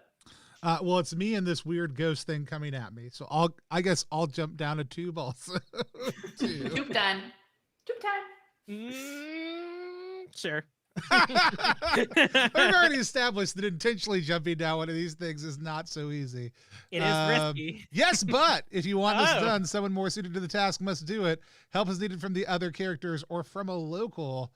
Oh crap. A local. Well, no. So then there. here's what I love. So I'm looking for a tube. Like I'm kind of like I think I'm running through some other areas, like looking for a spot to drop down because I've watched Francois get messed up by one of these. I've watched Liminal get like sucked into one of these things. I watched Terrence, but like I can't get to any of them because Harvey and this massive bodies is in the way.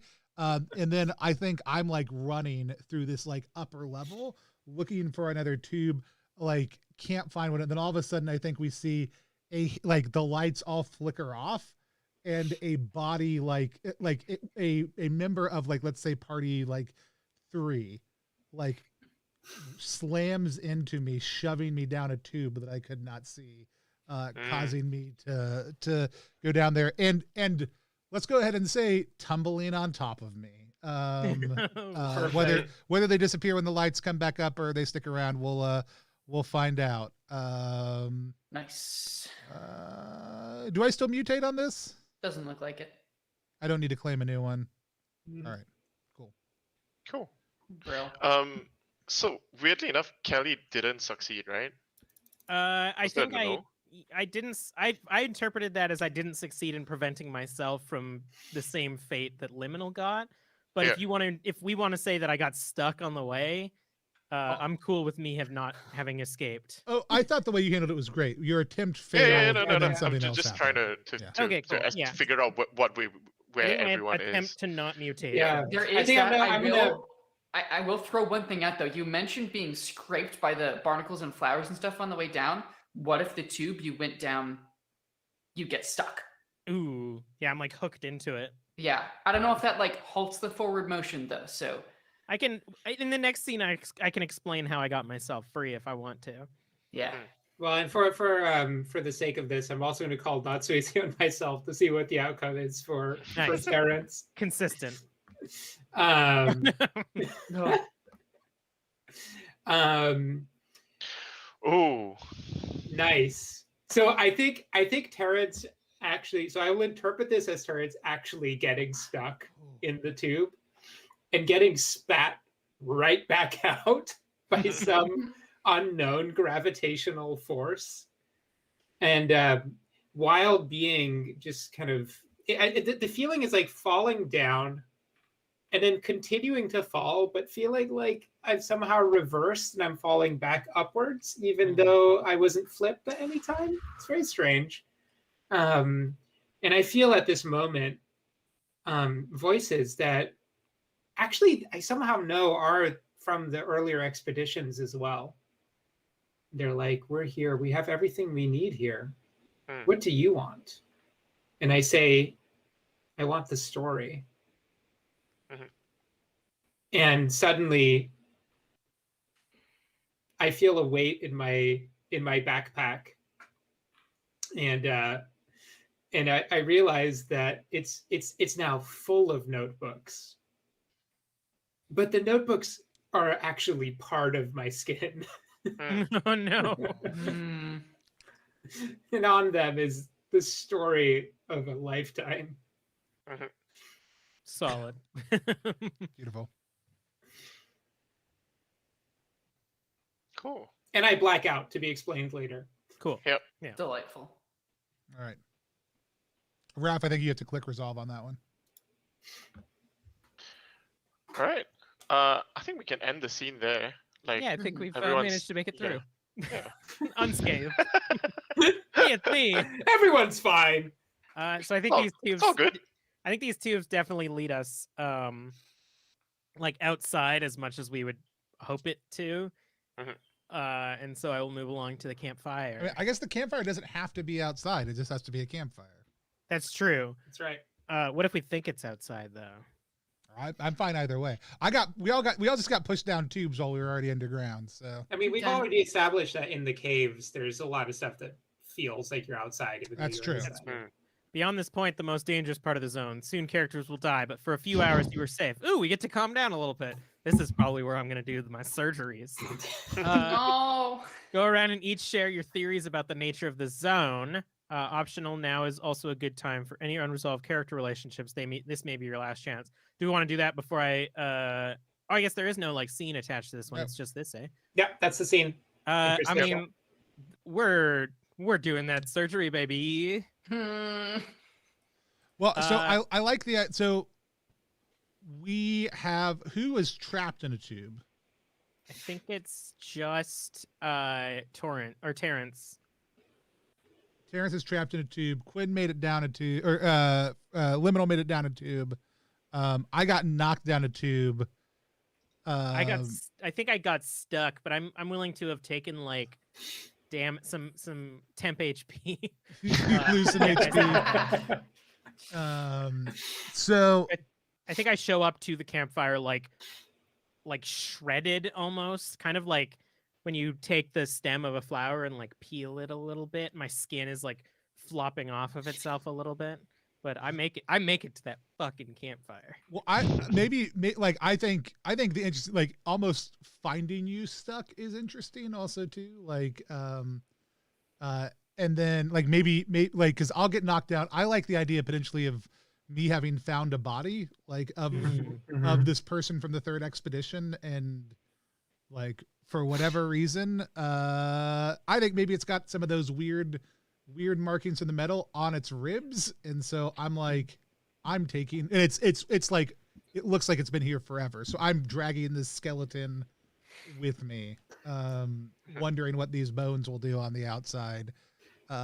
And I love the idea of coming across your body, or like of you stuck at the end of this tube and like digging you out and setting up the campfire there. So it's like you all scratched and bloody, a skeleton that we've propped up weekend at Bernie's style, and me sitting around a campfire when Liminal and Terrence like discover us. I mean, I can also be like, I know where they are, and like I can without trying to describe too much of how I know where they are, I can lead you to them. I love that. So good. And where's Harvey in all this? I want to suggest that, like, when y'all find each other and are safe, Harvey turns up, and like he's not like aggressive or anything, and he just kind of like calmly like turns up at the edge of the campfire and says, "Hey, make it to the center. You're trying to make it to the center, right?" Are you gonna make us stuck? It seemed your intention was to make us fail. I want what you want. What about the rest of you? We can't leave until the zone is done with us. Until she's seen what you want, we can't leave. And Terrence just checks his arm, which is flakes of notebook, and notices the fragment where those exact words were already written. Oh. Harvey was just trying to push us forwards. Mm-hmm. That's what we need to do. If you want to leave, you have to make it to the center. Who said my intention was to leave? It seems like each of you are being given something that make you the best version of yourselves. I just don't know if I would agree with that. I mean, we'll soon find out. Are you still glowing? Yeah. Just You're in telling his- me that just your in his intention throat. wasn't. When you came in here, Liminal, you said your intentions was to discover things about light and gravity, and I'm looking at you. It's. I think you're splitting hairs. I think this just wasn't what I wanted out of this. And what about you? So Carl? yeah, it's like tense, but we are sharing theories about the zone, right? So what happened to you back there, Harvey? Uh, I I did what my friends needed to do. We need the 4 that made it out are not complete. I need to carry all 4 out. Speaking of friends, Cross, would you like to introduce us? This guy helped me out back there. How come he hasn't disappeared yet? That's a good question. I'll look at I him. cover. I look at him like I'm waiting for an answer. My jacket. I pull my jacket up over the generator and hide that light source to see if it does anything. I think maybe. I think this is just legit his real body that we've stumbled across, and not part of whatever effect it was. So my theory about the zone is that it seems to be changing us in a way that we desire, but not necessarily a way that sits well with us. So my understanding is that people coming in here maybe aren't leaving because they're finding something that they most want in here. Yep. And I think I was wrong. I thought the zone would take 4 of you and release the other 4. But someone is deciding who stays and who leaves. Maybe it's making us the best version of ourselves. Maybe it's making us what we want to be. Maybe it's just giving people what everyone wants, and that's access to what they need the moment that they need it. This all sounds pretty deep, but all it's done is turn me into a lamp.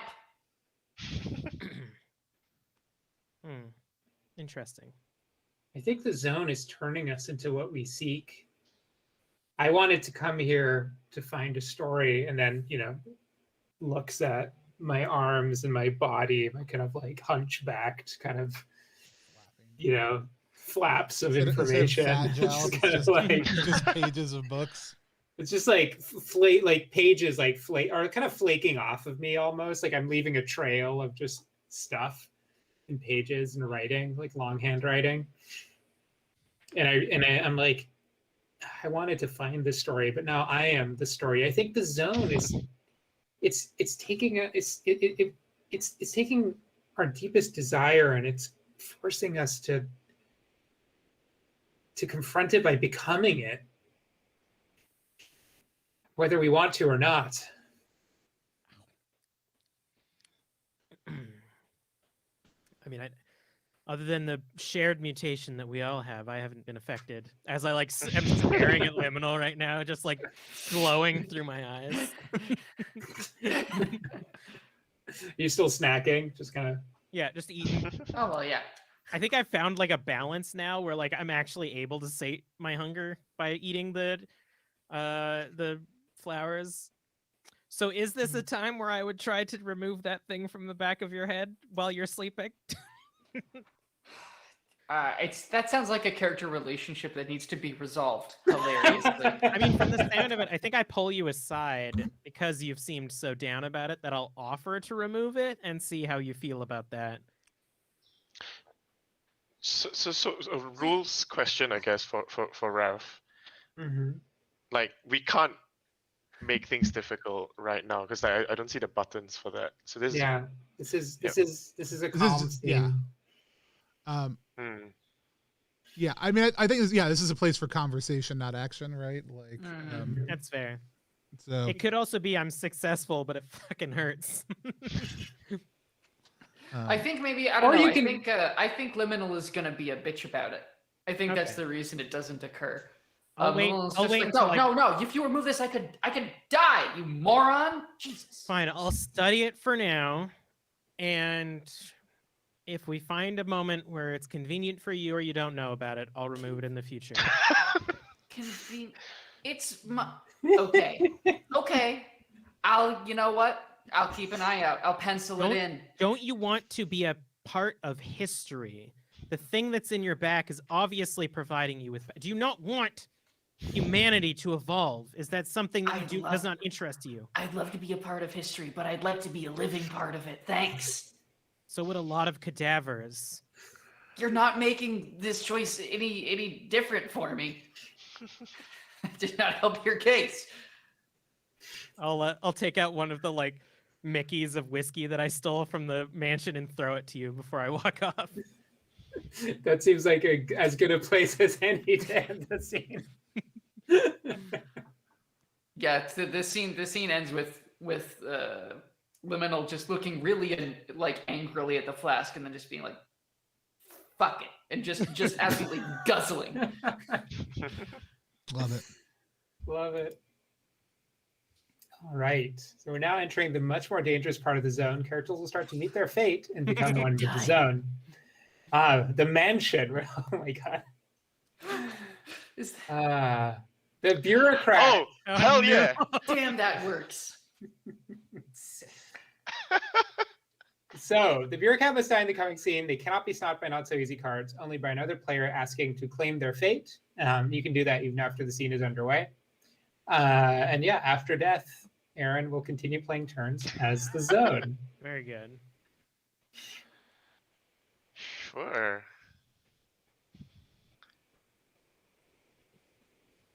Oh, does that make me the director? It does. So you get narrative control on the turn when it's your fate. So you get to decide how you die. That is right. Nice.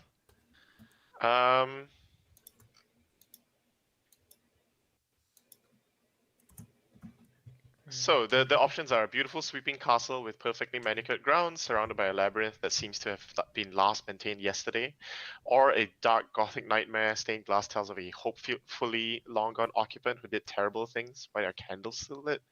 And 3, a jagged icon of modern architecture smashed into the landscape, utterly out of sorts with the local architecture. An iconoclast lived here. Damn, those are all good. Yeah.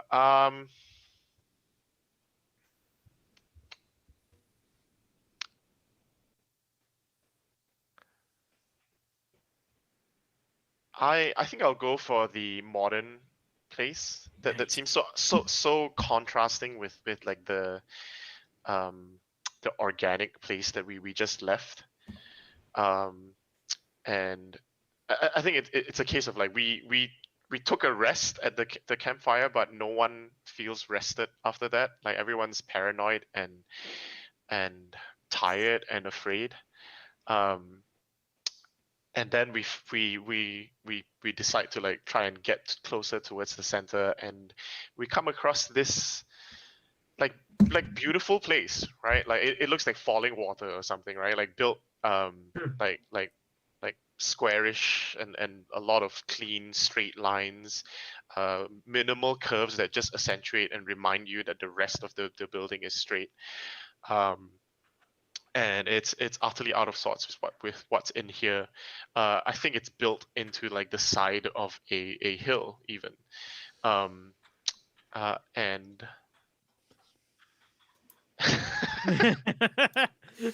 a dangerous anomaly triggers someone's phobia.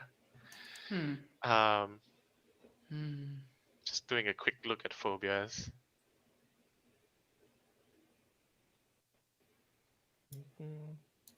I'm 100% down to take this one. If mine is what I think it is.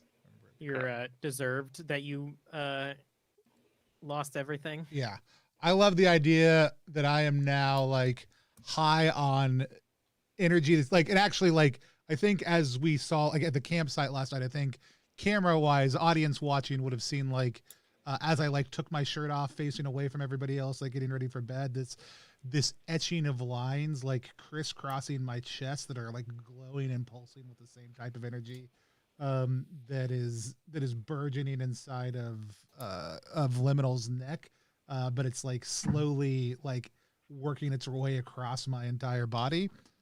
So I am essentially like I am on uppers like all the time and already on edge. And at first there's this absolute elation to it, but that it is also starting to become exhausting emotionally. And so I'm down to get crazy pushed to the edge. But if somebody else has a better pitch, or if the director wants to go a different route, that's cool. No, I think we can go there. I think we entered this building, right? Like and like decide to like rest here. I think we think this is like the proper campfire, right? In our minds, like, oh, we rested somewhere else out in the open last night. And it's like, look, none of us got any rest. We didn't actually feel better. In fact, like maybe building up on that, right? Like, where Francois is like trying to convince Liminal, like, hey, maybe I can help you here. And it's like, okay, we find a safe space to do that. We find a clean space to do that, and we go towards this building, and we all enter it. Like, okay, fine. Like, let's finally actually get some rest. Let's maybe see like who used to be here, and then I don't know how your anomaly manifests itself, Tony. So I love the idea that we find actual beds. Like, there are rooms here. There are 5, actually there are 6 rooms here. Like, there's the master bedroom, and then like 6 fairly equal guest rooms, but something that makes each of us excited that it might be a good room for us individually to sleep in. We find this maybe a little bit later in the day. Yeah, this seems like a good safe place to stop. No one seems to be home. I even like the idea that there's like food here. Like, this is an incredibly welcoming place. We go to bed, and then we wake up, or I wake up and like I can't get to sleep, right? So I walk out in the middle of the night, and there's light coming out of the master bedroom.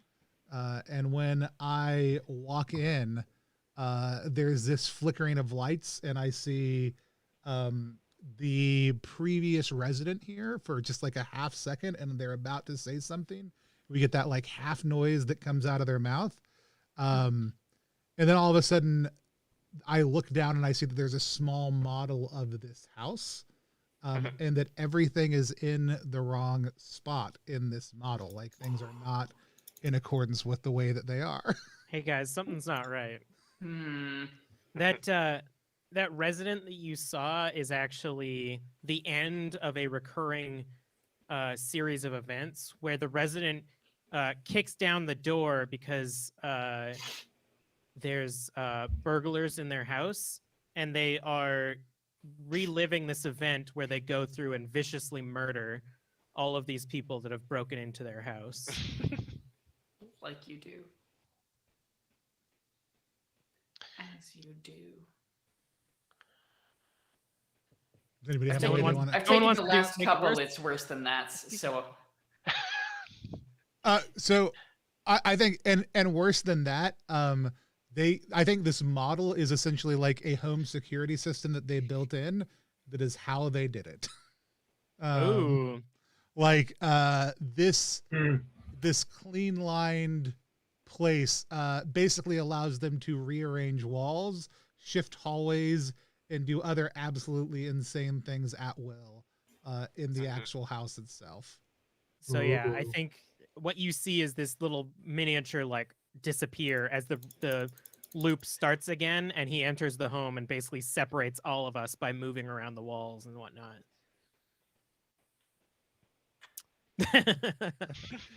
Lots of emotes.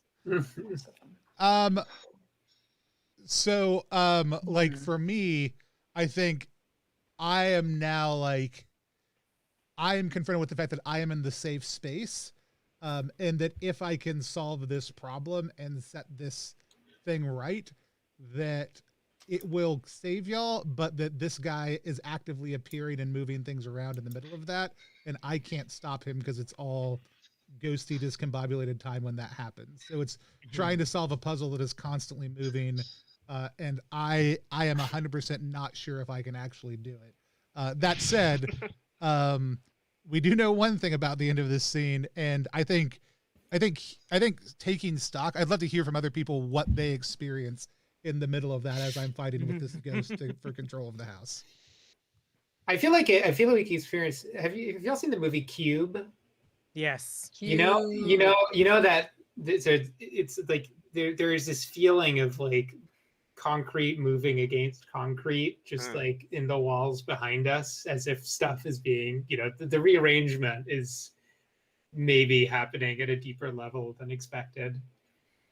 I think that since Francois can see everybody, even as the house sort of moves, that Francois is like trying to. Do we think that this guy has been affected by the same plant that we have? I actually think everything in here has in some way, shape, or form been affected. I think the question is, are they bright spots or dark spots? Okay. I feel like at some point Francois finds the pattern of this man and is now just like stepping behind him in this like orchestrated pattern that he's basically established through all of these cycles, since that Francois can sense everybody and is sort of using that as a defensive mechanism where it's like, as long as I don't step where the burglars were in any of the other cycles, I will be safe. That sounds not so easy to do. Ooh. But nobody wants to press the button, so it's fine. I mean, anybody can press it, right? Boom. Oh no. Yeah, I mean, I'm using my mutant ability from last time to save myself, so oh, no. An unexpected ability. Oh man, I can't do it. So I think that he finds me and murders me, but then I sort of slip into this time loop where I'm able to exist in sort of the same pattern that he is. And so I'm like fucking Doctor Stranging it, where like I keep fucking getting killed by him, but I can at least like try to help y'all because I'm like looping with him. Well, let me ask the question. Are you going to take the hit for the bureaucrat, or is your thought you're looping until this resolves? Like that sounds like a cool new ability. Like mutating to be able to like stay in that temporal flow sounds like a cool new ability. But if you're, I think you got to, you don't have to, maybe you don't have to decide right now. We'll see how it goes. You know what? Fuck it. I think that I'm not able to figure it out, and I just perpetually keep getting killed by this guy, and I'm going to claim the fate of just looping, being murdered by this man over and over and over again, with no way of escaping. So I'm going to click that claim fate button. Awesome. All right. I like the idea, maybe even that's like narratively, that means the first thing he was going to do was kill Harvey, and you showed up looping in right where Harvey was and actually like taking the hit in Harvey's place. Oh man, you guys see me just popping up in different places and then getting like horrifyingly murdered by this man. Can I suggest that like secretly as a character, you're kind of excited to experience death so many times because you got to experience it from the outside as a surgeon, but now you're getting to experience it yourself. God, yeah. Repeatedly. There's also a couple times where I'm just about to knock out Liminal so I can take out that fucking thing from his neck. And then just like my head like shotgun blasts open behind you as you see the guy like walking up to me with a sawed off. Perfect. I almost wonder though, now that we have this time loop thing, I know you just claimed this fate, but my phobia is getting stuck between life and death. It's just right here. It's right here. So I think maybe you're in these loops, and like as far as I know, I have absolutely no means of figuring out what's going on. You had your specialize, but like what I keep seeing you like walk out of the room, and then like 5 minutes later you reappear in the room and then walk back out of the room. And I'm just, and I think I understand that it's a time loop, but it's just, it's fucked. And I think probably what happens is I go and I wander out, and at some point I end up in front of you, Kelly, and you like see the thing, And at this point, you're so in the loop, like you're not really thinking anymore. But this sort of like jogs you a bit, and you're like, "Whoa, wait! I want that. I want it. I want to see that." And so you reach out and you like sink your hand into it. It just goes into the generator, and then like, and all of a sudden, I'm doing what you were doing in your loop. Ooh. And I am just there. Fuck yes. I feel like I've done this loop like Groundhog Day levels of time. Like we've done this like thousands of times. So when I reach and you get sucked into it, I look at you, like look at this and look at you, and I just say thank you, and start walking away. I can't. Wait, that's the thing, is that my loop isn't even. I'm not even doing a loop of what I was doing. It's your loop. Yeah. Like Now you have to die thousands of times. I love the idea also that from my perspective, I'm just fiddling with this thing, not aware that any of this is happening. Like, and at first I'm like, oh man, I can figure it out, but no matter what I do, it seems like Harvey dies. And then like something happens, I'm like, oh wait, no, now it looks like Francois dies every single time I do this. And then I felt that. I was like, wait. Now Liminal dies every single time. it's like you're playing StarCraft, and like every time you're out like controlling your armies, you're like, oh shit, I need to be like doing my my research and my build, and then you do that and you're like, oh fuck, what's my army doing? You know, just It's exactly that. Yeah. It's narratively glorious to watch the hot potato getting claimed. I've got your thing, and I'm like sitting at the front door, finally able to escape, and I'm like, all right, I get to get the fuck out of here. Yeah, I think the whole time Harvey has just been sitting at his bed and watching all of this happen. And when Liminal when Liminal finally like gets stuck in the loop, one of the bodies like turns to, that's like controlling him, like turns him inside, like basically tells him like, oh, you can go now, leave. Leave while it's safe. And then like he just calmly steps out of the building. Yeah, I think Terrence is just like, hey, Cross, let's get out of here. Yeah. Yeah. Boy. Well, maybe it is, right. Like Harvey goes and finds Cross in like this weird space where he is like trying to control, and like he touches Cross on the shoulder and is like, there's no more that you can do. This is the best. This is the best possible version of four of us stepping out of here. Let's Liminal go. being stuck is the best version. Yeah. Agreed. It's what he always never wanted. Oh boy. Well, shall I die and end the scene? Seems right. All right. Goodbye. Boop. The scientist is now one with the zone. Liminal Corrigan's humanity, though perhaps not the story, ends here. I get a free not so easy card to use in the final judgment. Ooh. Sick. What happens after death? Once your character dies, you are fully playing the zone. You still take normal turns as director, use all the moves, and so on. Now is the chance to focus fully on creating the weird, magical, and horrible situations for the remaining players. Good. All right, I still play turns. I'm the director? Incredible. Let's move to the forest. Well, I'm the director now, but somebody else is going to be the director. Ooh, Cross. I have no choice but to accept my fate. I mean, unless one of us decides to steal it from you multiple times. Impossible rainforest, deep within every shade of with every shade of green, iridescent, and eye-poppingly colorful species that should not exist in this climate. Golden light permeates this ethereal birch forest, all whites and bright fall red foliage. Shimmering dust seems to follow.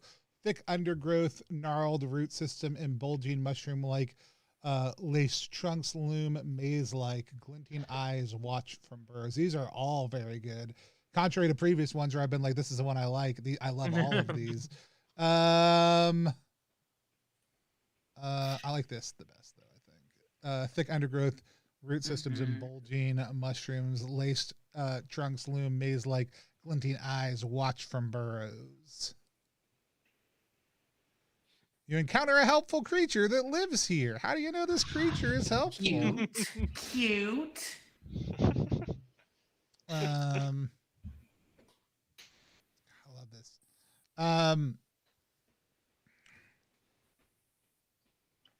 Oh, I have an idea here.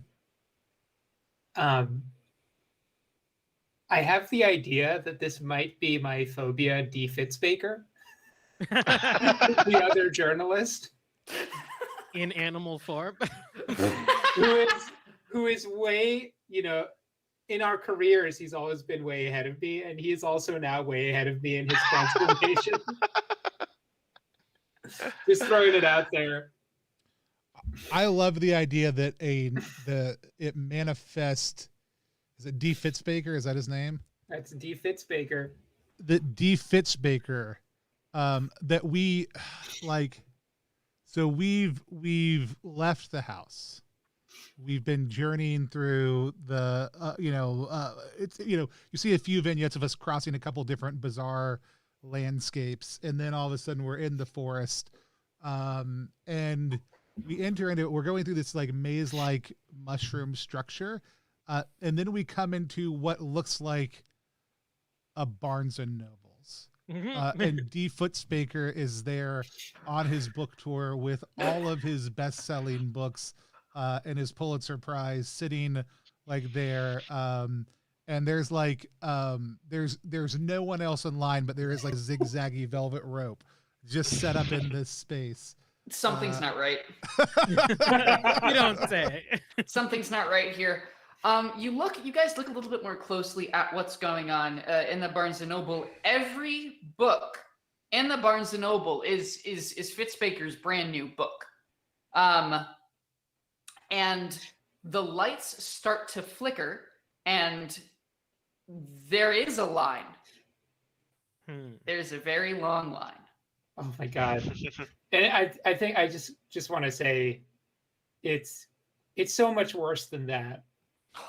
Because specifically, I noticed the faces of the people in the line, and they're the faces of all the people who helped me on my kind of writer's career. They're my agent, my first readers, my first and second wife, long divorced, Your mom, my mom, my children, prematurely fully grown, that I haven't seen for years. And they're all just wrapped, so excited at the next D. Fitzbaker book. And I just start kind of walking through these aisles and just looking at them. And it's just like every single one has a Pulitzer Prize. There aren't enough Pulitzer Prizes. Every single one has been recognized by the Academy and all of the peers. And I turn the book around, and there's quotes from all the people that I have been hoping for, that I sent my books 2 years ago and never got back any kind of any quotes. And I almost want to claim the fate here as a kind of just full breakdown and acceptance of my inferiority to Fitzbaker. Yes. I mean, if you steal the fate, I have a pitch, but I also like. Give the pitch. Okay. D. Fitzbaker, I think, looks up. We'll get to the pictures, but I think he looks up and like makes eye contact with you. And he's so nice. Yeah, and like somebody's like helpful. walking, like it's your mom. She's in the front. She's wearing her I break for D. Fitzbaker t-shirt or whatever, like her number one fan swag, and he's like, oh, just 1 second. And he like motions us up to the front of the line, like calling us all the way, and everybody's like a gasp, and some people are looking at us angrily. Anyways, we make our way to the front, and he says, I can get you to the middle, but I will need something from you. And at this point, I'm a broken man. I say, anything. What will it take? I need the story. And he motions at your very flesh, which has become the story, and says, I can give you what you seek. I can get your book published. I can get your story out there. But you have to give me all of it. And all of the people in line, the people in line, when you look really closely, they do have a slight fungal appearance. But anyway, let's not pay attention to that. I can't see that. I can't see that through my tears of joy as I suddenly realize that maybe the best way of getting the story out is to fully give myself to D. Fitzbaker, to the zone, to D. Fitzbaker. Are they one and the same? Was D. Fitzbaker the zone all along? Does D. Fitzbaker even exist?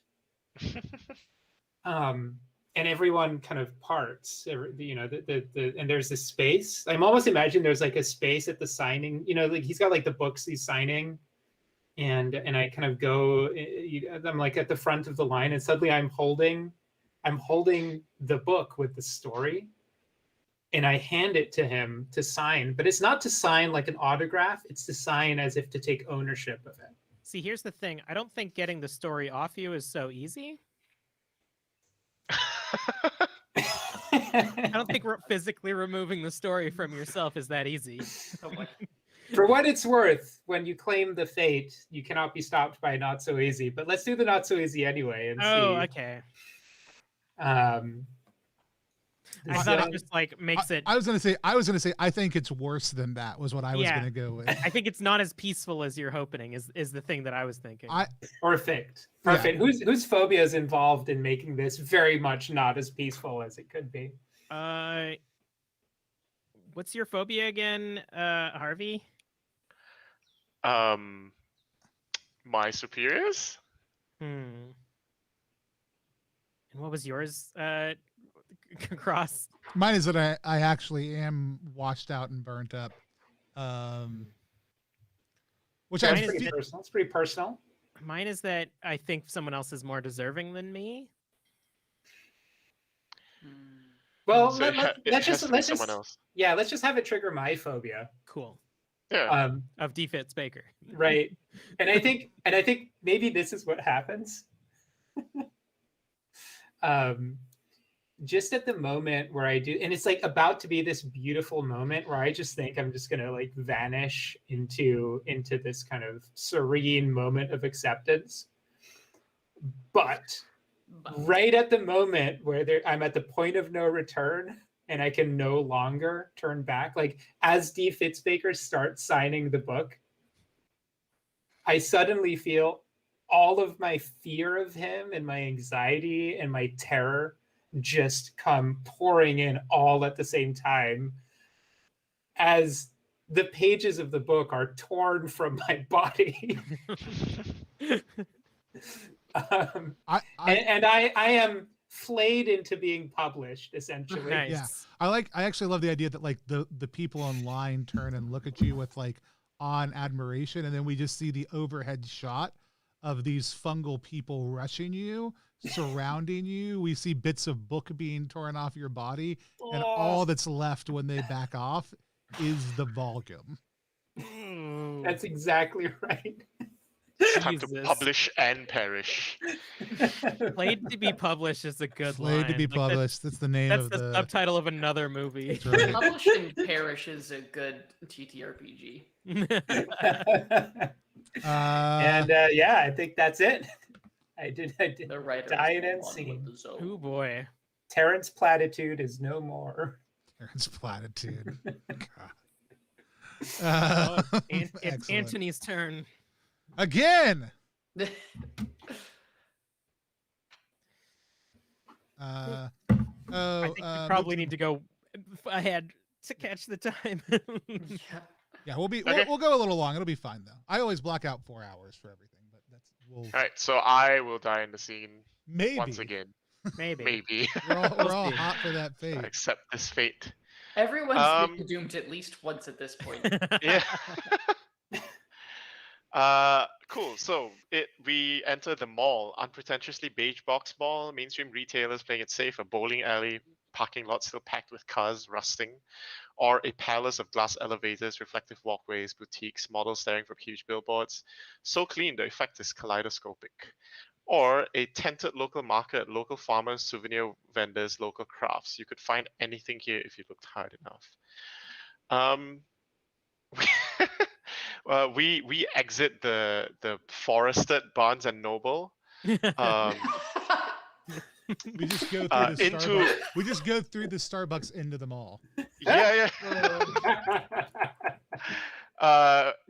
And we thought we were, and this is it, right? Like D Fitzbaker is like, right, exit through the gift shop. Go through the Starbucks, and like okay, fine. Like the three of us remaining leave Terrence's fate behind, and we emerge into a mall, which is strange. Like we thought we were in the forest, then we thought we were in a Barnes and Noble, and now we are. We look behind us, and it is a Barnes and Noble. But from the outside, it's an overgrown Barnes and Noble. They've put up a display in the in the window that says D Vincent not D Fitz, I almost say D Vincent Baker, D Fitzbaker's new bestseller.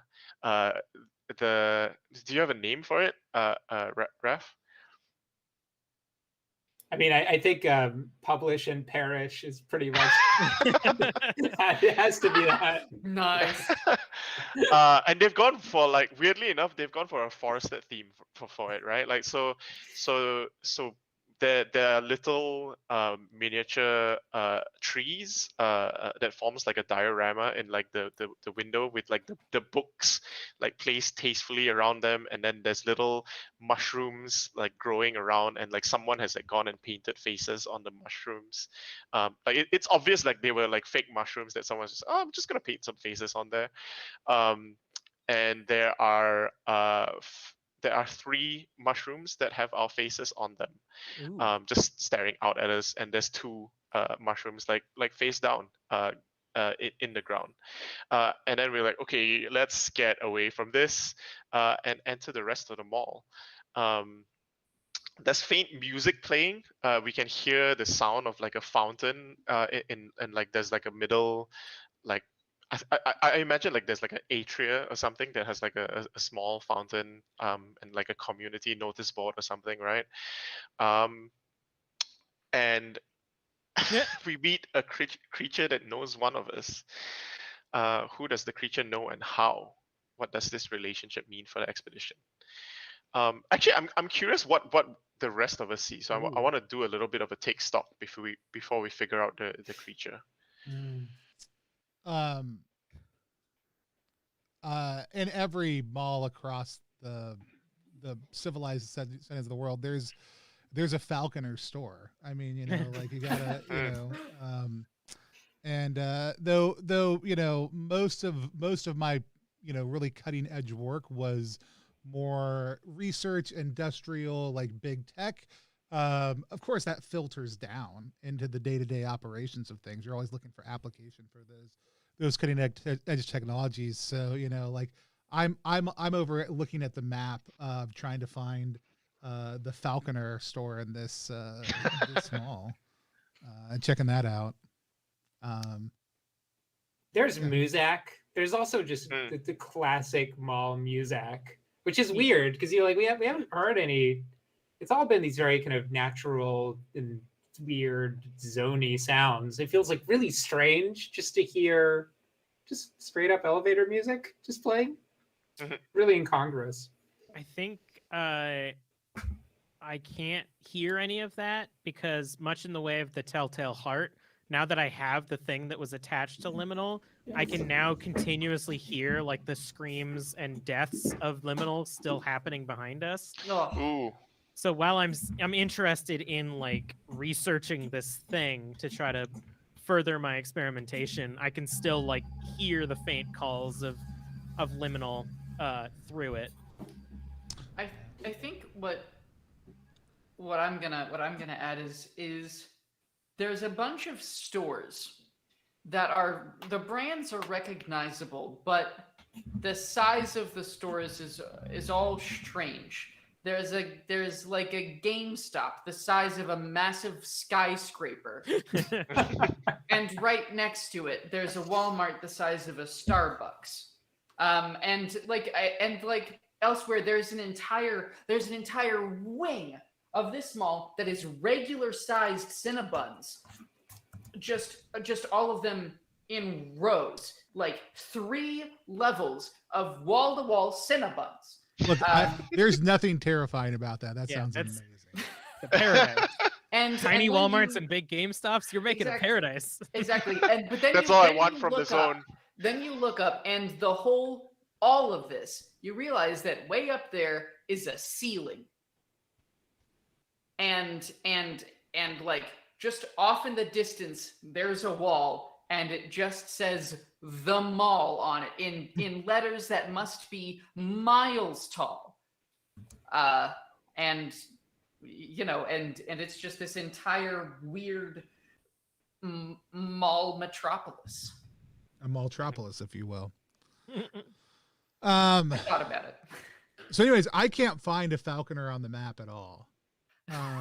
Not even a tiny one, not even a little minuscule Well, one. I mean, like, who knows? Because everything's weird, gonzo sized here. I mean, yeah, they're usually pretty decent size. I assume it should be even bigger here. So I'm going to go look around to try to find one. Because I assume it probably just opened recently. And maybe it's just not on the updated map yet. So I'm going to go look around for one. So what creature knows us?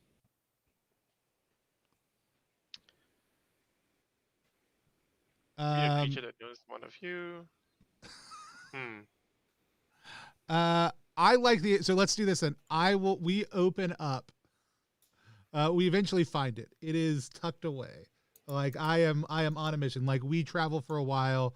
We ask like we see like every so often we see a person, right? And they look just like very random mall attendees, and there's something completely off about them, and they don't seem at all aware of anything that's happening. They're doing whatever they would normally do in a mall. So there's someone mopping, like one of the Cinnabons has someone at it, but like not all of the Cinnabons have somebody at it. There's like a grandma doing like the jogger thing, and she's talking to invisible friends all around her who are also doing the grandma jogging thing. You know, there's like 5 different rapscallion teens, but they're all in different random places, and they're obviously interacting with each other, but they're not near each other.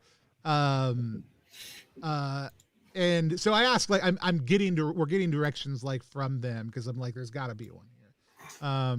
And we find. Can I help you? We find it, and it's a kiosk. Like it's one of the middle of the mall kiosks. And sitting there, I think, is the CEO, the new CEO of the company.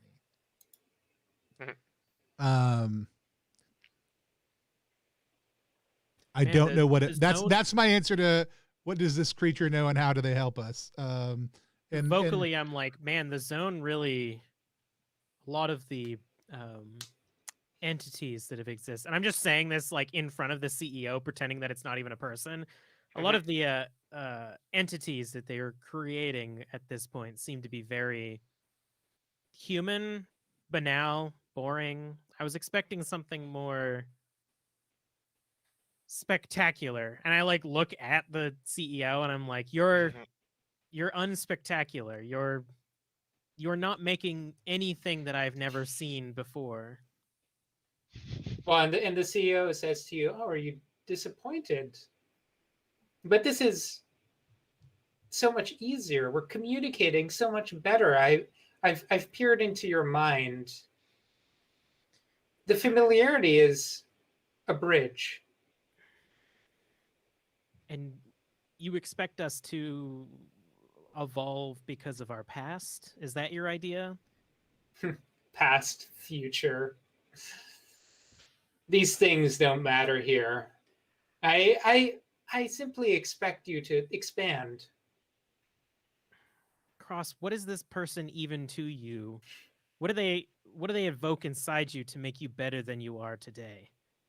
I mean, I've been worried that without me, that Falconer Ltd would expand and grow beyond my wildest imagination, and this seems laughable. Like, I can even imagine what I was afraid of.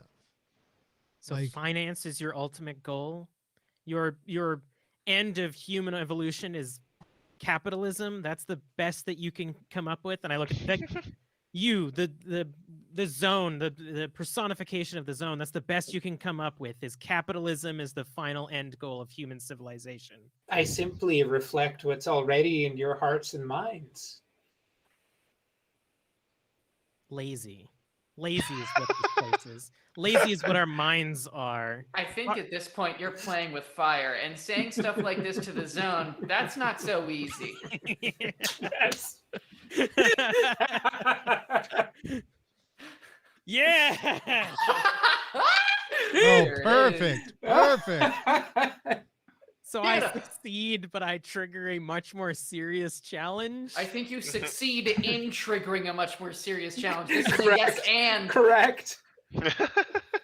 I mean, give me. I mean, I think because I'm becoming like the most emotional person around here, it wants to start to show me what I expect, but in like a aggressive form. So I'll leave it up to the two people who are the zone right now to help me with like what it's showing me at this point. Can you remind me of your phobia? That somebody is more deserving of this than I am. I have insane imposter syndrome. And more deserving of being this like world-changing surgeon, or more deserving of being in this? Like, okay. Someone else is going to find the ultimate organism, and I'm not going to do it. I don't know, Quinn. I think we could collaborate on something here, but I'm just going to throw out that the CEO personality, you realize that they're kind of ensconced in the ground. They look human, but you haven't looked down at their feet, and you realize their feet are actually just like about like knee height. Their legs start to be the same material as the kind of, I don't know, the formica of the mall. I don't know what the material is. Like that kind of tiling on the kind of mall ground. And the mall itself suddenly starts to rearrange. And it just feels like there should be a lot of operating rooms suddenly starting to appear all around you to show you the things. Cinnabon section slides, in that weird way that places can just move. Like, no, I'm imagining like not even any sound, just like it's like the Matrix. Oh yeah. We need and so it Cinnabons. slides, and you guys are in the middle of that, and then like the PowerPoint transition. Exactly. And then all of the signage and everything goes away, and the Cinnabons like flip down, and they're all operating tables now, and they're all operating rooms. And I is this maybe something's not right at this point? So I think right. maybe you did the first part of something's not right, and I'm doing the it's even worse. But I think they're all operating tables, and all of a sudden in that dream blink of an eye, every single one of them has a person who is deathly injured. And there's alarms going off and everything like that, and everyone is clamoring for you, Francois, and they're like, we need you over here, doctor, please. All of these thousands of people are dying, and there's only one doctor in the house. Can I add a sensory detail, which is when you look up, almost kaleidoscopically, you look up and the same thing is happening, as if you were looking at it, if there's a mirror in the ceiling and you were seeing more of that. But it's actually, there's just more of that. It's just happening above you and in every direction, like a tesseract. Fucking malls. I think I think I instinctively like start doing like I start fixing the first one and doing surgery, and I'm like calling out to people, and I'm like, see, this is more like it.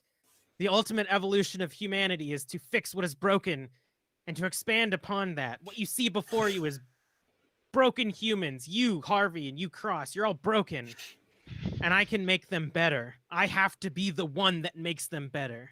And then from across the room, one of the other operating rooms, the lights turn red, and a klaxon goes off, and that person's dead. And then from elsewhere, and this keeps happening.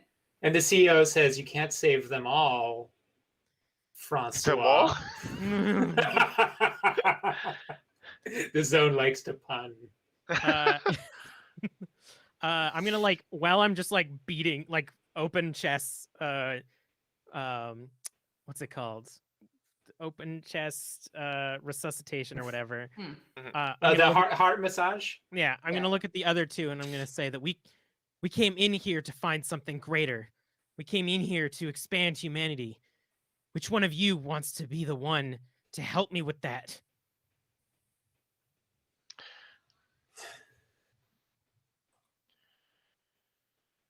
I'm just I feel like I've pulled out the heart at this point. And I'm just... The CEO looks quizzically at Cross and at Harvey, just kind of waiting for them to answer. I'm kicking it over to Harvey right now. Yeah, I think Harvey is looking at this and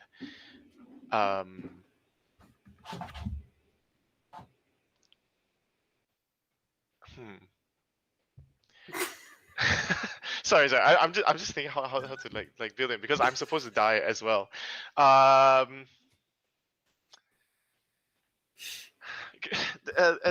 Okay, I'm just. Am I distracting you? Talk through my thought process here. I don't think Harvey would volunteer himself to help the surgeon out to help Francois out. But he wants to leave. So it's like, look, this is this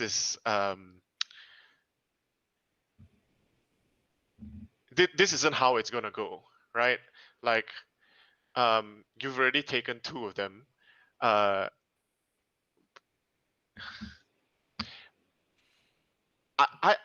think what Harvey is gonna do is actually he's gonna try and sabotage you, Francois, and go and try and make it harder for you. And it's just like, look, this is obviously your time to die, Francois. This is become one with the zone. Like, don't fight it, right? And basically tries to push you into into whoever it is you're helping, right? I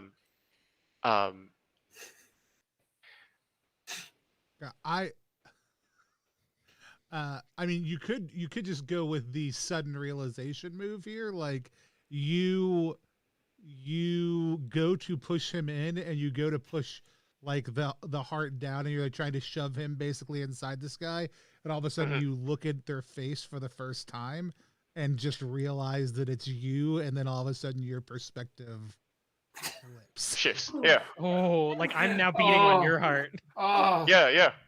That's great. Yeah. I'm just gonna play. I'm gonna play into this, and even if this isn't what's actually happening, this is what you see. And I look down at you and I say, "You were one of them. You were the only one to come out of the last expedition, but something went wrong.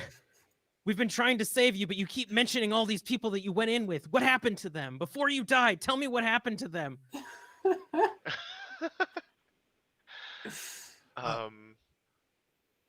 I like that idea. I also like the tesseracting version, that there are now an infinite number of this like variations on this conversation happening, and an infinite number of you operating on an infinite number of Harveys, all who are slowly dying at the same time. Oh God. I think all Harvey like manages to say now is just don't go in there. It's not worth it. Right? Um Which Harvey? all of them. All of them. Time of death 325. And 326. And And 327. 320. Time of Oh. death. Time of death. Time of 328. death. Time of death. Time of death. Time of death. because yeah. No, I love that, and then it all just kind of collapses back in on itself. And it's just me. It's just one of me, like open heart surgery on Harvey, and all you see across is me just like dissecting parts of his organs and stuff to be like, I need to find the answer. Just like I a think- bloody mess. Just like someone trying to find their keys at the bottom of an overstuffed handbag. I Yeah. like at this point almost even flashing back out to like all cross saw was like you insult the CEO and then all of a sudden you glaze over and then you just attacked Harvey. Like that none of this happened from Cross's perspective. And like you are just muttering to yourself, like digging through his corpse, and I just book it. Like I've got to get out of this and away from you. And I think that's a cool place to end the scene, depending on where Aaron wants to go. I want to add a small tag, like as y'all like bolt from this, the CEO, the manager, bends down to like Harvey's corpse, and basically whispers into like Harvey's dead body, and it's like to not presume to understand or control this. Love it. Nice. Gruesome. That is gruesome. So good. All right, it's me and you, Cross. We'll see what happens. All right. I am the director. Let's move to the library. And it is All right. Will Cross escape again? I like the idea that we are not together at the start of the scene, like that we each book it out. Like you finish up whatever you're doing sometime later. Like we are, and we see. You can narrate your entry point in. We see Cross book it out through the Cinnabon, like through the giant thing of Cinnabons, like through the exit, on the other side. Out into this like cross street, and then I think like immediately across the street for him, there's a library right there, and he is really just in flight mode at this point in time because you just hacked someone apart right in front of him. And let's see, and he finds himself inside.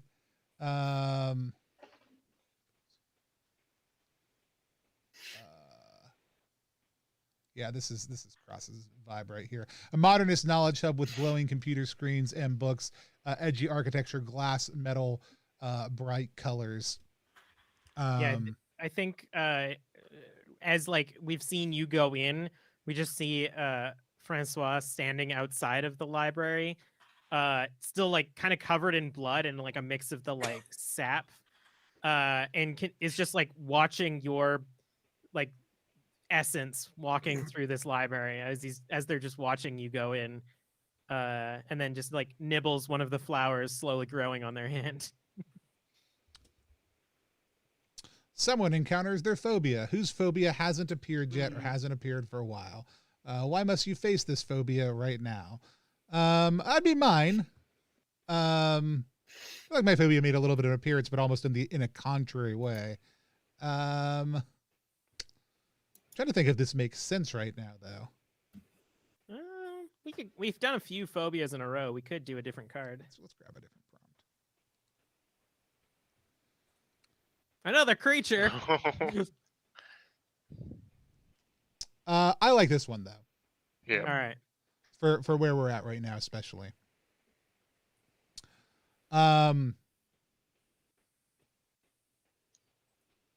because I think this actually works even for both of us. What is this creature like? Whose obsession does it have to do with it? I think this creature is the librarian. I think this creature is, and I actually think like the idea of it being, not like it is not a fully human representation. It is either like it's a couple wires shy of a Turing test, but pretty dang close.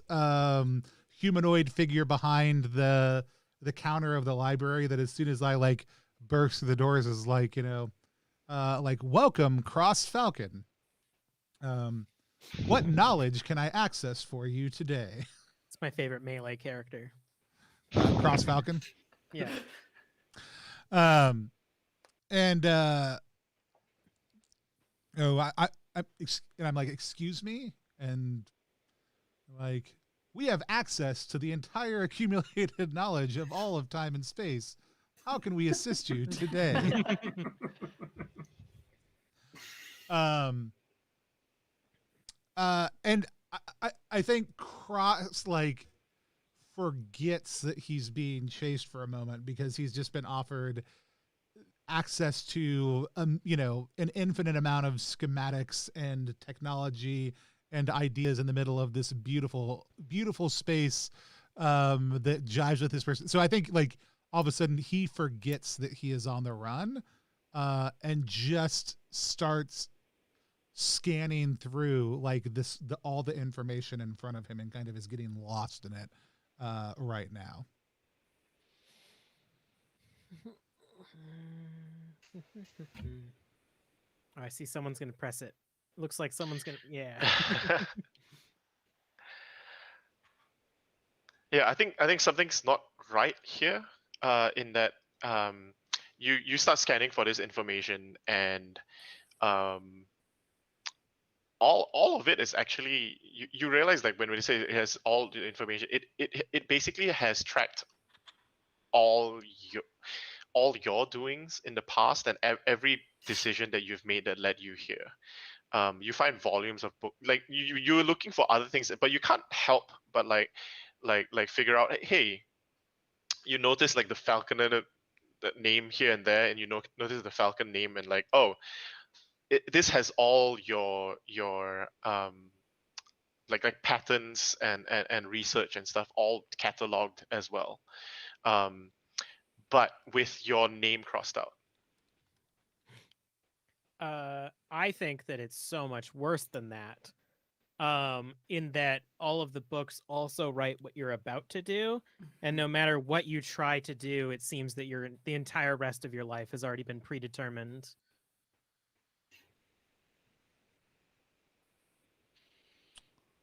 That's great. And it's familiar, right? Like these books, these notebooks are familiar. They are the same books that appeared on Platitude's body, Terrence's body. Like the same binding, the same style. I imagine one of the books is in fact, in the business section, there are two books side by side, and they're like business, like Harvard Business Review case studies. One of them is the rise and rise of your company, and one of them is the fall and ultimate failure of your company. And they're kind of like flickering, they're both kind of, it's like they're both real and both not real yet. I think that as you're reading through this book, just like without even noticing that I entered, you just hear me next to you, and I've got a book open, and I'm like, it doesn't say that I succeed. None of these say that I succeed. What is the point of any of this if we don't succeed? And like what book are you reading? Geez, as a DM, I almost said, give me a perception check. Right. I mean, are you reading? Essentially, are you being confronted with the same two books that I'm being confronted with? Yeah, I think there's like no difference between our books. I think like if you focus enough to look what the name of the books are, like they're all identical books. Like we're just reading something different into each of them. That's interesting. Um, Why did any of us come in here, Cross? I mean, I didn't have any other choice. I mean, why did you come in here? It was supposed to be me. I would find the answer to making us better than what we are, Cross. You of all people should know what it's like to aspire for something. I know what it's like to succeed when I aspire to something. You fucking asshole.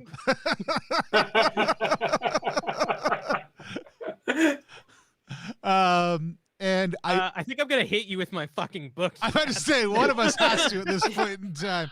I think you tried to, but it's not so easy.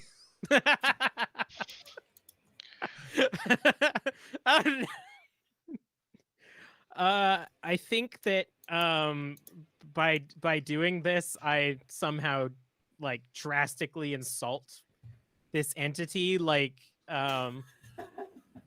throwing this knowledge that they're trying to show us at you, basically is like upsetting it. Like, I don't know.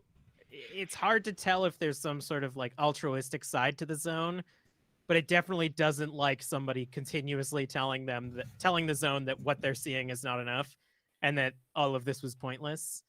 So I think that the library just starts attacking me, whether that's like throwing books at me or like mutating in such a way that I start getting caught and stuff. And I think, I think I'm gonna claim the fate here because I'm clearly the last antagonist, and I think usually what happens in movies when somebody gets this buck wild is that they fucking die. So I think what's happening is I'm trying to like rip myself clear of this place, and as I do, like parts of the library are like fusing to my skin and stuff, almost as like the ultimate insult of like knowledge, kind of like the way that what was your name, Terrence was fused with the thing that they were seeking. Like there's knowledge somewhere in these books, I just can't find them, so the zone is like forcing me to find that knowledge by like fusing the library to me. And there's like medical books and stuff in my mind that are like sticking to me, and I just can't find the knowledge, so I'm like tearing myself free, but as I do, I'm losing like more and more of my flesh is like being left behind, and I'm basically just becoming this like torso that's like trying to drag myself towards you, Cross, as I'm like slowly falling into the librry. I like the idea that like you end up sucked into your book. Perfect. Yeah. Well, I'm gonna die. Bye, guys. I'm gonna die now. I am now dead. I have become the zone, the thing I wanted the most. All right, you're the GM. Hey, I'm the DM now. Briefly. Briefly. Yeah. I think let's move to the center. You made it, Cross. Cross has just skated around death. What is it? Is that 3 times in a row now? I think so. Oh, everything changed. Ooh. Raph. This Dang. is so sick. The lone survivor has made it to the legendary center of the zone. First to find the center together. Is it staggering beauty, incomprehensible horror, alien strangeness, or something else? So are you the one that has to? Oh, define I'm the it? director. Yeah, I guess that's Yep. me. It says to find the center together. Oh, okay. Oh yeah, it does. At this point, I'll put something out there, and just a general aesthetic. Clinical and clean. Like the architect from The Matrix. Yeah, I like the idea of starting organic with lots of richness and exploring all this space, and it's actually been getting slowly more like Modern. and brutalist and futuristic. How about kind of like that same calmness, but how about like quaint greenhouse in the middle? I love that. Yeah. Full of honey, full of honeysuckles. Like still like nicely clean, like not an old one, but like still like clean environment, but like yeah, like nice plants and stuff set up in the middle. Yeah, they look super healthy. It's almost like a CGI version of that, but they look like real and healthy and perfect. There's no weeds, and there's like little butterflies and pollinators, and it's just like a beautiful little microcosm.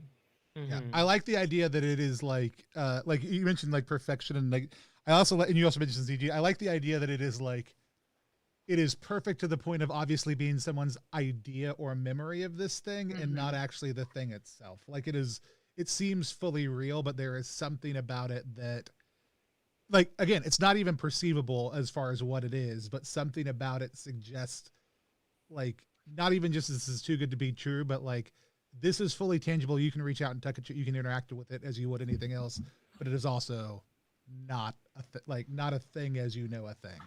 Mhm. Yeah, if I can add to that, like that sterile like cleanness, I want to bring a little bit of that back, right? Like, so it's not so much of like a quaint greenhouse, but like it looks like a lab greenhouse. Like it's like, okay, everything is labeled. Like there's labels for all the plants. When it says honeysuckle, there's honeysuckle nicely labeled on there, and there are secateurs. There are, tools. There's tools and buckets and stuff for pruning. There's a magnifying glass for like checking on the plants. This is a place. This isn't just a greenhouse, right? Like a greenhouse is an artificial place for living things, and they get examined and controlled and pruned. Mm-hmm. Examined and Pruned is also the name of the sequel to the writer's book. Examined and brewed. Are we ready? Are we ready to meet the center? Let's kick it. Tony, describe this final encounter with the center you just created. How does the zone make clear its how does the zone make clear its time? How does the zone make clear its time for the wish? I'm not sure I track that sentence. Make clear that it is time for the wish to occur. Okay, got it. Before triggering the wish, do a short flashback about your obsession, which was revenge. Pushed out of your company, they'll see. Yeah. I love the idea that I come into this space, and we've kind of seen like these kind of dichotomous pieces, and Cross has in large part survived by just keep on moving forward in a kind of non-intentional manner. And I think that actually probably firmly describes Cross's entire life is I have just proceeded enthusiastically in whatever direction makes the most sense to me at that moment, never paying close enough attention to any one thing, which is what allowed them to oust me from my company in the end. And so like he walks into the middle of this kind of pristine, clear space surrounded by all of these different plants, and there's a lot of untended earth here. There's a lot of empty spaces, a lot of empty spots for other things to be planted. We see this kind of overwhelming growth of honeysuckles that dominates the middle of that space.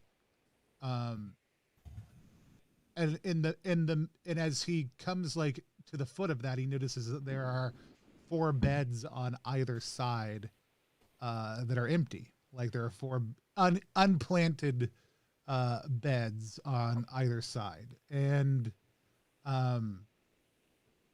like he realizes that he can only plant, I think, in one of these, and that each of them has a different type of seed. And they'll each do something completely different. And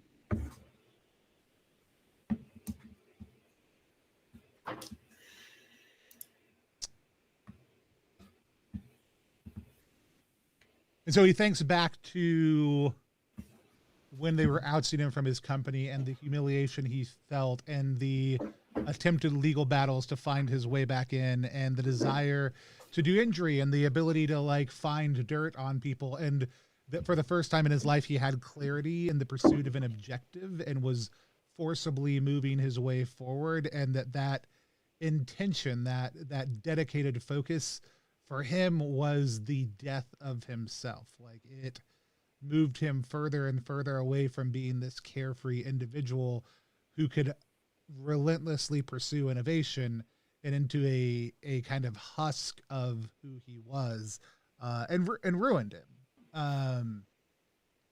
And that it was coming to the zone for the first time ever that allowed him to rediscover that kind of cavalier delight and that kind of lucky providence of just kind of distractedly moving forward. And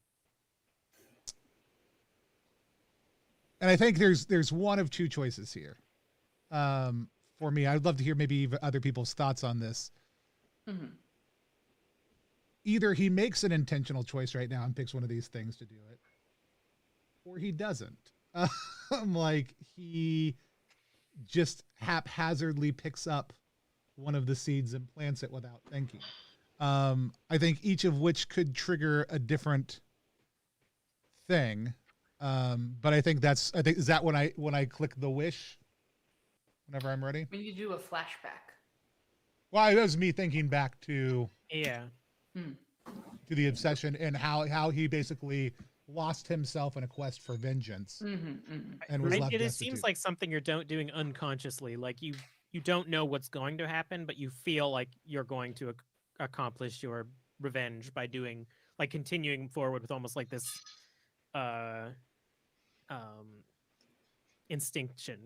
Shit, let's do this. I know it's not part of the mechanic. I said 4 beds. Each of you describe one of the seeds and what it looks like. Oh, I love that.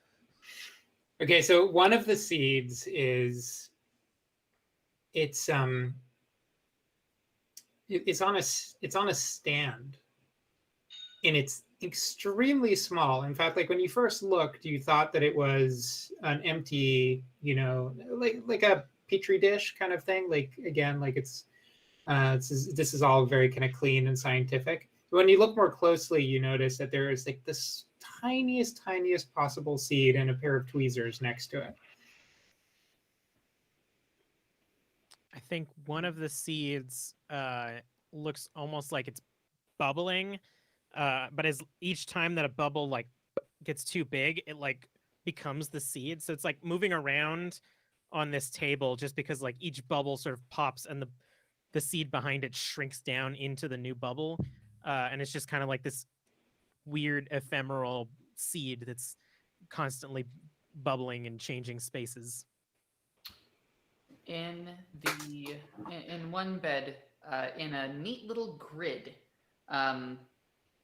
there is a seed that looks like a little sword hilt, and then the one right next to it looks like a little blade, and this alternates in a checkerboard. So you have a grid of hilts in the blades. Little ones. And I think the last one is a fruit. Like the seed is still stuck within a bright red fruit, which is slowly liquefying as you look at it. It's in a tray, and sorry, it's clean. So it's contained, but like there's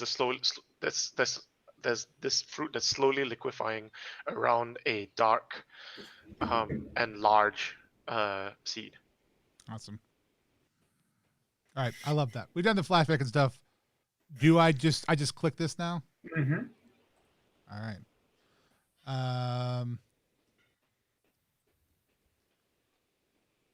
And for what it's worth, this can be a thought. I mean, like how you're communicating this in the zone is totally up to you. Yeah.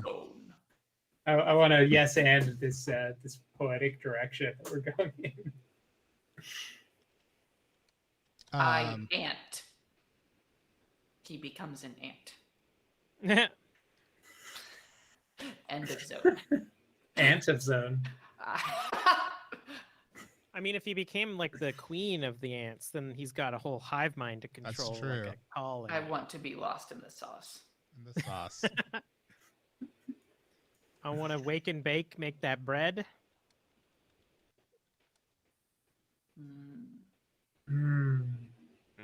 I want to be lost in the beauty of discovery again.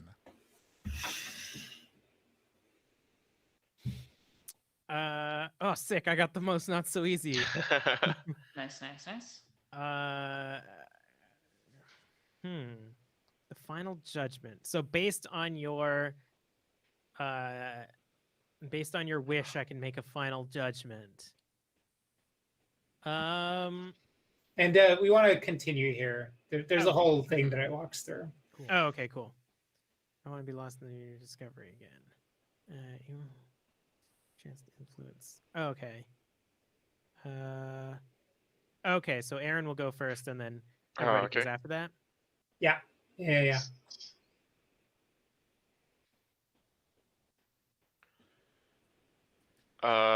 So I put it.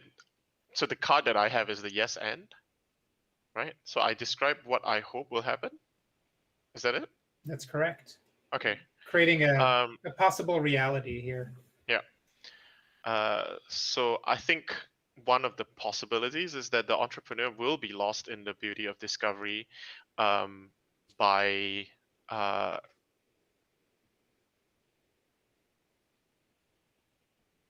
being a part of the zone and seeing like what other people will bring to them.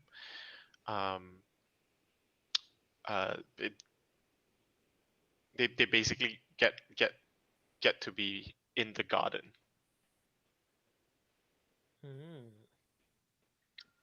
Like as a separate. You'll keep your consciousness as part of the zone. You keep your presence, and what you learn, but as part of the zone and like seeing what other people bring to you.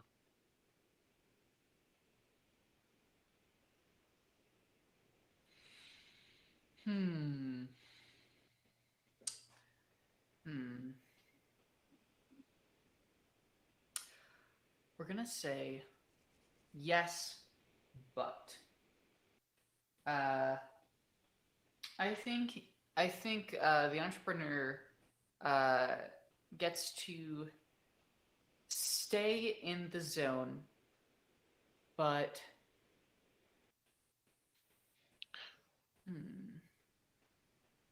Can I? Yeah. So sorry. I just realized that my yes and sounded more like a yes but, because like it's you get something but with a restriction, right? Like, so I think the yes, if it's okay, I want to change my yes and that like you will get to leave the zone, and see where it came from. Okay. I say. I think it's a yes, but, which is just that there's a whole lot of zone.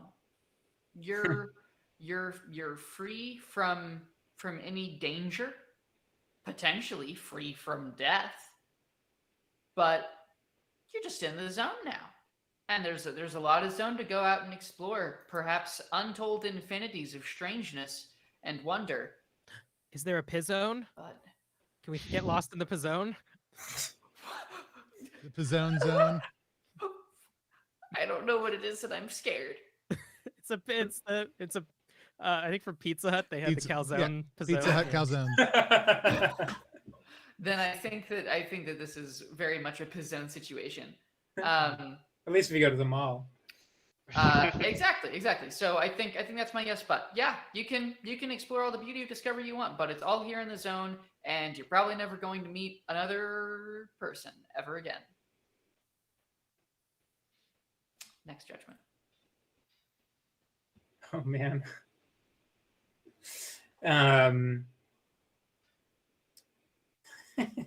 am very limited. No.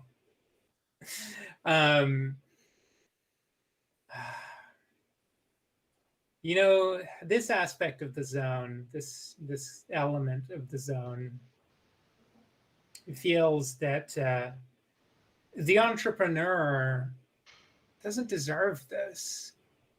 And so in this possible reality, the entrepreneur doesn't get to be lost in the beauty of discovery, but does get to be lost in the horror of discovery. You don't get beauty, but you are lost. There's gonna be a whole lot of discovery, but it's really just going to be of, you know, the horrible fates of future expeditions and just reliving the fates of the previous ones, and just kind of being unable to help and unable to, you know, appreciate it. And it's just going to be one of those things where it's kind of like if you work in a restaurant, you get tired of eating the restaurant's food. It'll be like that. A dark, eternal fate. Damn. Because you got the most, you may now cast the final judgment. I want to be lost in this.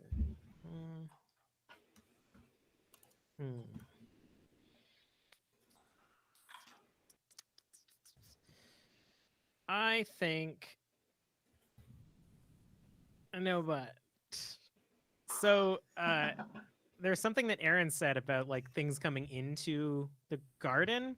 I kind of like the idea that the zone is almost like just that, like it's a large garden, and people coming into it are almost like germinating what already exists here, kind of like cross-pollinating and expanding what this is. So I think all of the people that you've come in with helped pollinate the zone, and you don't get to discover the beauty of it, but you get to become a part of it.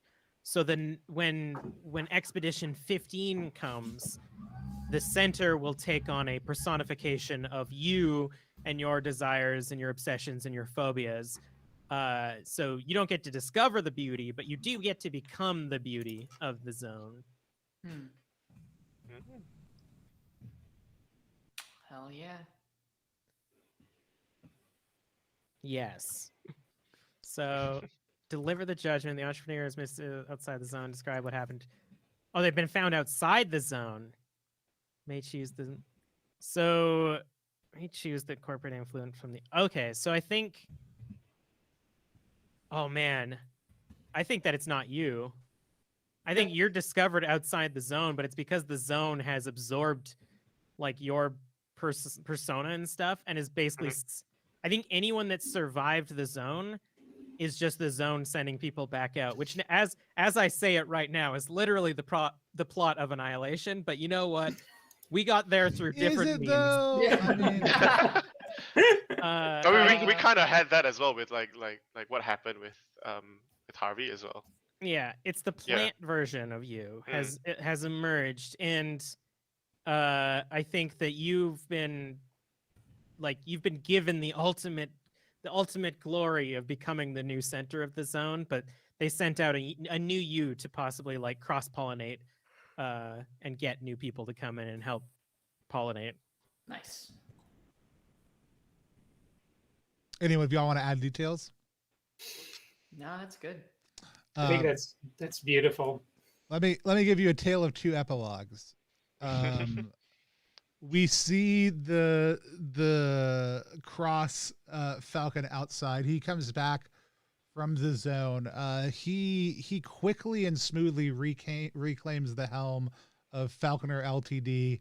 And expands its influence broader and wider with new innovations that people can't possibly imagine. But every single time people buy a device from them, access one of these bizarre, twisted, metallic, creations that he has started manufacturing that do these amazing things.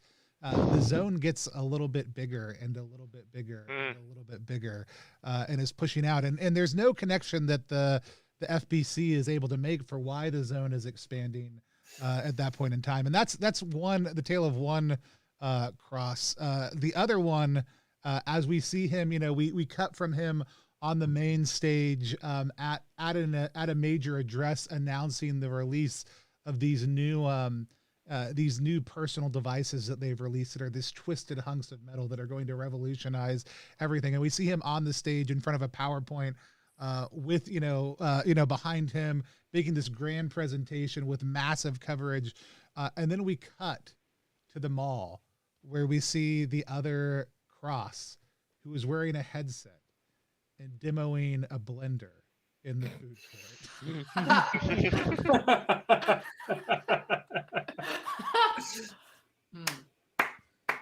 Nice. It's beautiful. We did it. I love it. Awesome. I love it. So let's go over this actually as part of the thing we do here on our actual plays called Reaction Roll. Let me get that queued up real quick. I'm holding my breath. Reaction Roll is a live stream within a live stream. It's our chance to sit down here on Plus One EXP and talk with the creator of a game about a game that we just played with them. Today, we are talking about The Zone. The Zone is a GM-less horror RPG that you can run fully online. There also, potentially at some point in the future, will be physical versions also, but maybe not because the online version is absolutely amazing and already developed. We are playing it with the creator, Raph. Raph, tell us a little bit about who you are, what you do, and tell us about The Zone. Yeah. First of all, it's amazing playing with you all. So much fun. Incredible horror, amazing stories. And yeah, I'm Raph.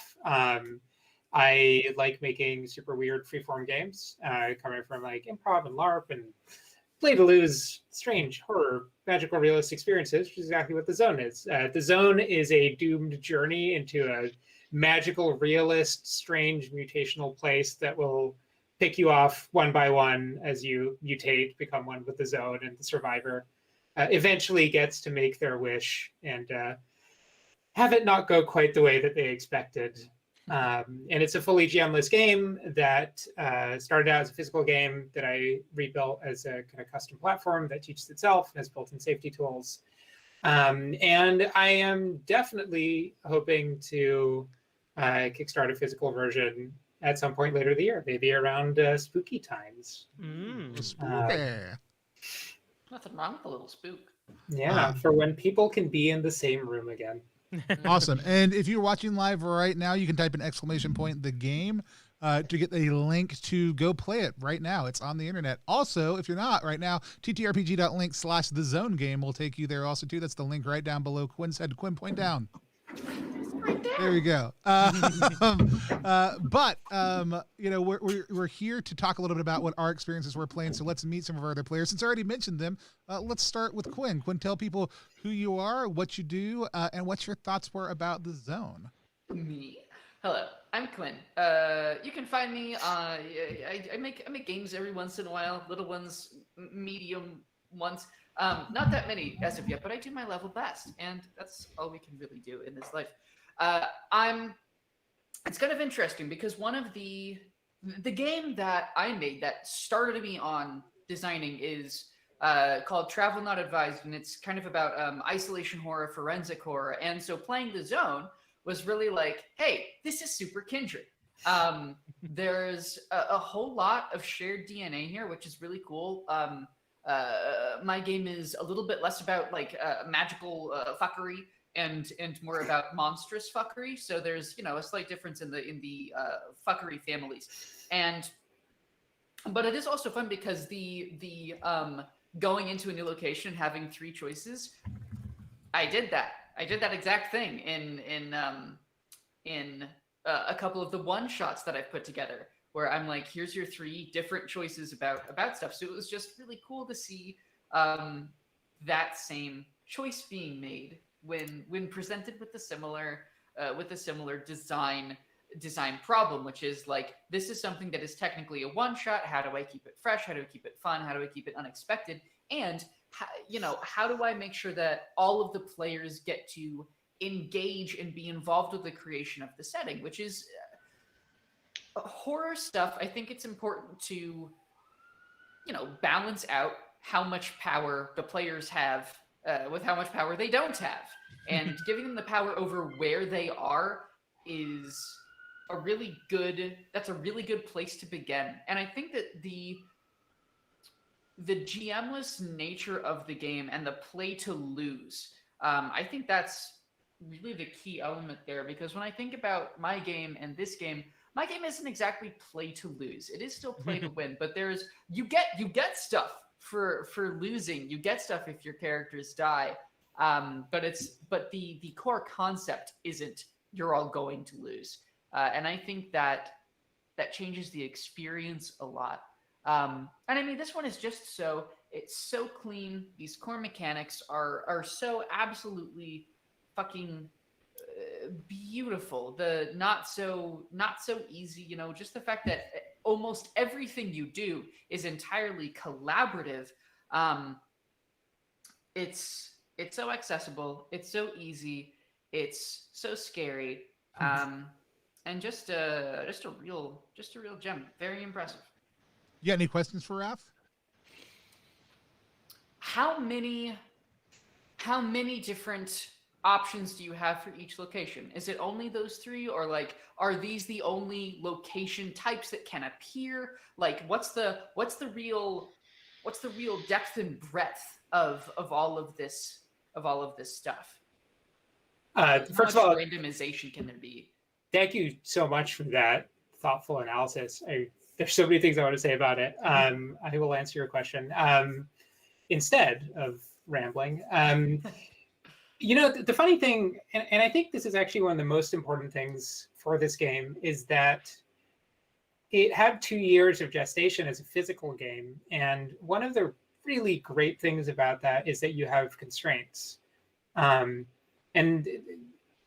not just the constraints you might expect. So the first constraint was just, where do you put the damn information? So my goal was to have a game from the very get-go that could essentially be run totally collaboratively. I didn't want to have one person have to, read up on like 300 pages of something and then run it for people, which, I love that too. That's great, but that wasn't the design goal here. And so suddenly you're experimenting with different mediums. I landed on poker-sized cards and tarot-sized cards. And it just became, well, how many locations can I fit on that? While still fitting the second constraint, which is my favorite constraint, which is the game has to be playable in the dark with glow sticks. And so that led to like a second set of constraints. Well, I wanted to be like super high contrast. That literally the font has to be really big. And so suddenly it got to 3 locations. Now, what's really interesting about it is there's about 30 odd locations with 3 variants each, which is a ton of variation. Now that's a digital game, I might expand that. But I actually think one of the most interesting things that I've noticed in playtesting it and developing it is how when you put 2 completely disparate locations that should not exist in the same location, that players end up finding the most magical, realist, and interesting ways to connect to them. And so in terms of like the replayability, it's not even just how many locations there are. It's like every combination, every pair of locations leads to really weird interactions. And I'm just excited to explore that more. As some of the things I'm thinking about exploring too is the first time you play, it's great that's just generated for you randomly, but I can totally imagine in the future, being like, I just watched John Carpenter's The Thing. I'd really love to have like an Arctic experience, or I really want to have kind of a preloaded thing, or I really want this one to be like, I really want it to all be out in nature. I don't want to run into a mall. And so I think there's a lot of potential there to create more guided experiences, zone packs, experiences. Yeah. I mean, there's room there. There is some room there for user content. Oh yes. Oh yeah. You can have blank cards that people can fill in and stuff. Yeah. Well, let's hear from Kelly. Kelly, tell us a little bit about who you are, what you do, and then what your thoughts were about playing the zone. Hey, I'm Kelly. You can find me at the Mind Right on Twitter. I'm a cast member and also storyteller on Tabletop Titties, and you can visit my partner and I's podcast at Drinking and Screaming, where we watch horror movies and review them while drinking cocktails. And it's all through a queer and feminist lens. I really liked this game. Every time I come on this dang show, I find a game that I want to play over and over and over again. Who'da thunk, eh? So like even when we went on break, I was like, damn, we got to get a group of people to play this game because it is so accessible. And you know, you mentioned Color Out of Space in our actual stream, and like that sort of feeling of just like existential dread and claustrophobia in horror is one of my favorite things, where it's just like things start fine, then they get bad, and then they just continuously get worse until everyone's dead. With no hero's journey, just fucking devastation. And I really love that, and I think that the tone of that, even if you go into this game not really understanding that sort of genre, I think just the like structure of the game itself lends itself well to just that naturally coming up, and that sort of forming as like a plant around the shell of this game. I have a dumb programmery question. Is that Hell yes. what did you use to make this game digital? Firebase and Vue is the short answer. Cool. And then just like a whole lot of custom nonsense. Mhm. And if you want to talk about it more after the show, I'd be super glad to, because hell, I love nerding out about this stuff. Yeah, I'm like, as you were playing it, I like opened up the source and I was like, okay, just gonna look through the source. Nice. No, that's awesome. That's my question. I mean, it's such a great game. Awesome. Let's hop over to Aaron. Hi, I'm Aaron. I'm also make tabletop games online. You can find them on ehronlime.itch.io. Yeah, I really enjoyed it as well, and I really like the guided experience. Like I think there's been a lot of talk about like how we teach games and how we learn games, and I really enjoy the way this has been set up. Like with the way it runs you through, like, okay, do one scene that highlights each of these actions in that tutorial at the boundary, right? Was it at the boundary or at the boundary? At the No. boundary, yeah. Yeah. Like so having that is like really good. I really love like all that kind of thing that's been built in. And the fact that like it's not just about like teaching digitally, but like basically all of this stuff you can have on the cards, and it's parceled out really nicely in very accessible kind of like bits of like, okay, I understand this bit, I know how to play this bit, we can continue and like play that out. And it's also really cool how you have like all these levers to get to that experience that you're trying to get to, right? Like when we say play to lose, one of the common ways we try to do that is tell people, right? Like it's just communication, tone setting, genre setting of like, okay, this is a kind of game where you're not trying to win here. You want to tell an interesting story, and losing is a part of like an interesting story. And we didn't kind of like get into it from the start. Like I could have seen a way that you explain the you explain it from the top, on like how the it's not so easy cards work right at the end. But even discovering it as we played was like really interesting. I was like, oh, okay, like it's still fun because like of the tone setting and everything that you've done. That like, yes, we want to get the mutation cards because they're fun to engage with, but it also has a long-term goal in that like it gives you narrative power at the end of the game, that you get the more you've been engaging with the systems of the game, the more narrative power you have at the end, when you're dealing with the wish and the resolution as well. So that's really cool to see. So like once you've played, like if you play, you could read through all the rules and learn that just from like reading all the rules, or you play it through it once and you realize, okay, not only is it fun to like get the it's not so easy cards, but like it does something at the end as well. There's a payoff. So that's a really cool thing that you've done that I really like. Like people talk about like system matters in like genre emulation, like you know, the mechanics lead to the dynamics, which lead to the aesthetics of the game, and like that really kind of like has a very strong reinforcing cycle built in. But in a way that is like really interestingly um, not game driven, not structure. Like it is kind of like structure driven, game driven, but like it plays into like what players want to do anyways. Like the three basic actions that you have, where you're like adding texture to a scene, adding complications, and then adding like actually trying to resolve those complications, right? Like that 3-step process has been like broken down so that everyone can contribute, and you can see like how often we kind of like seamlessly move between those things anyways, even though sometimes we might not have pressed the button.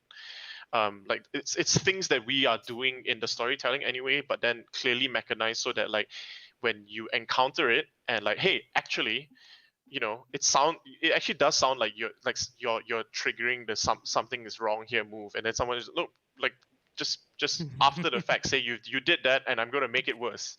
So that's really cool. Like it's all stuff that like you would be doing anyways, but like in ways that are clearly articulated so that you can engage with the systems and like bring it, you know, it leads into like each other loop. So like yeah, that's really cool. Aaron, real quick, that just like that was so good.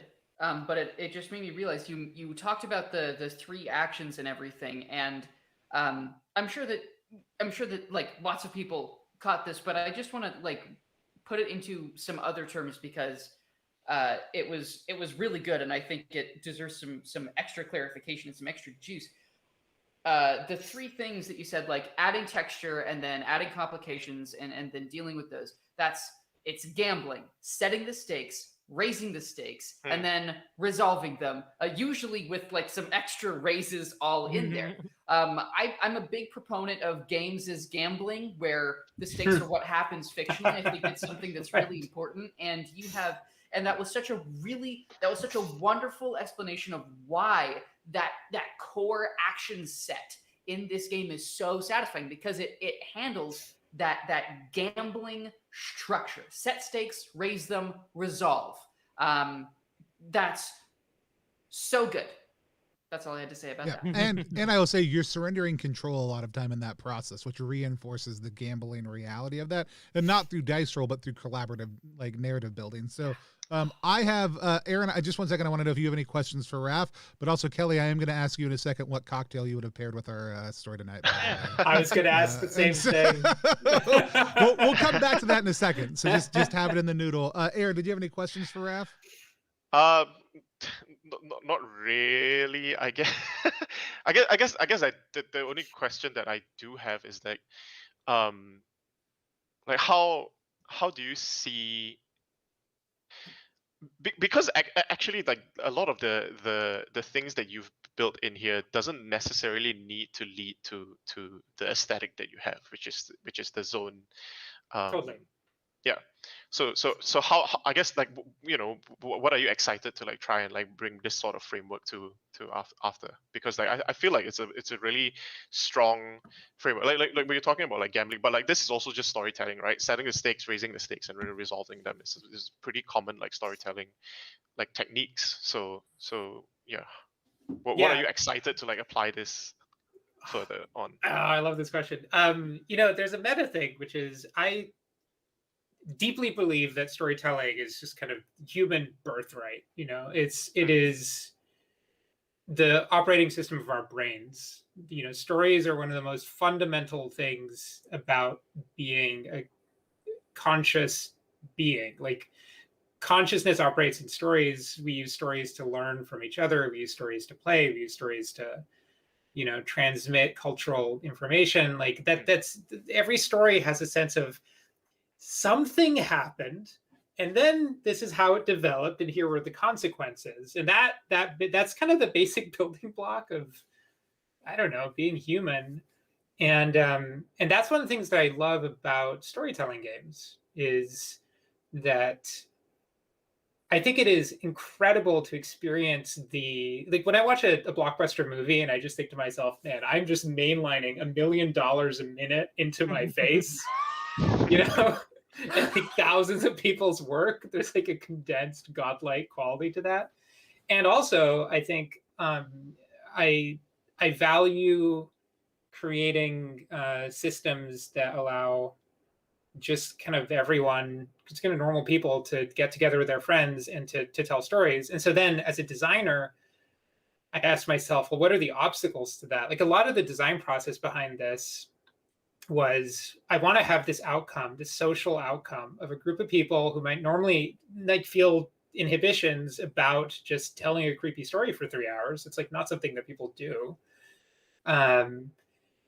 And how do you create a structure that makes that really easy?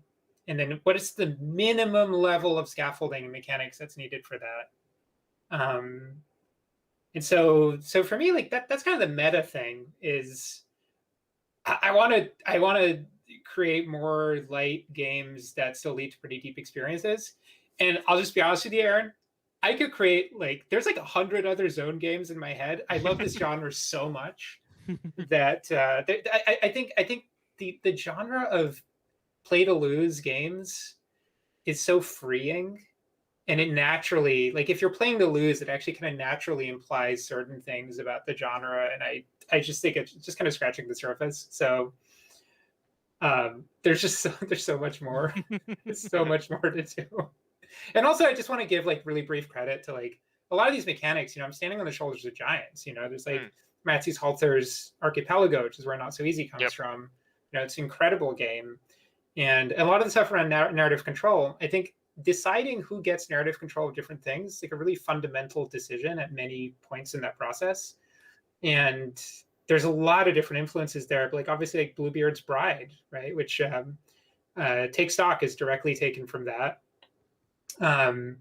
Because you know, playing that, you just realize how much better people can scare themselves if there's details to work with, as opposed to just like big ideas.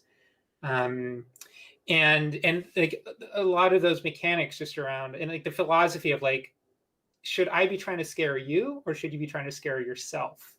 Because nothing is scarier than the thing that's already in your own head that just needs to kind of like, I don't know, burst out of your chest. Yeah. I had an absolute blast playing it. By the way, if you're watching it right now, if you have any questions, please let us know. But before I share my thoughts, Kelly, what are we thinking about that cocktail? All right, so I'm thinking you want to infuse a gin with some ginger and cardamom, and that'll get you kind of the like warm flavor that we had when we were in the cavern. And then mix that. So get about 2 ounces of that. Mix it with half an ounce of honey, which is the honeysuckles that we fanned.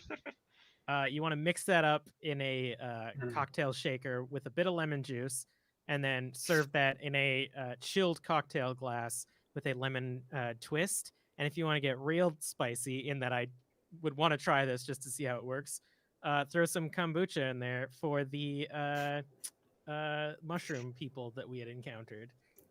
And pair it with a Cinnabon cinnamon roll. Chef's kiss. Garnish it with a honeysuckle. There we go. Ooh, actually, that's true.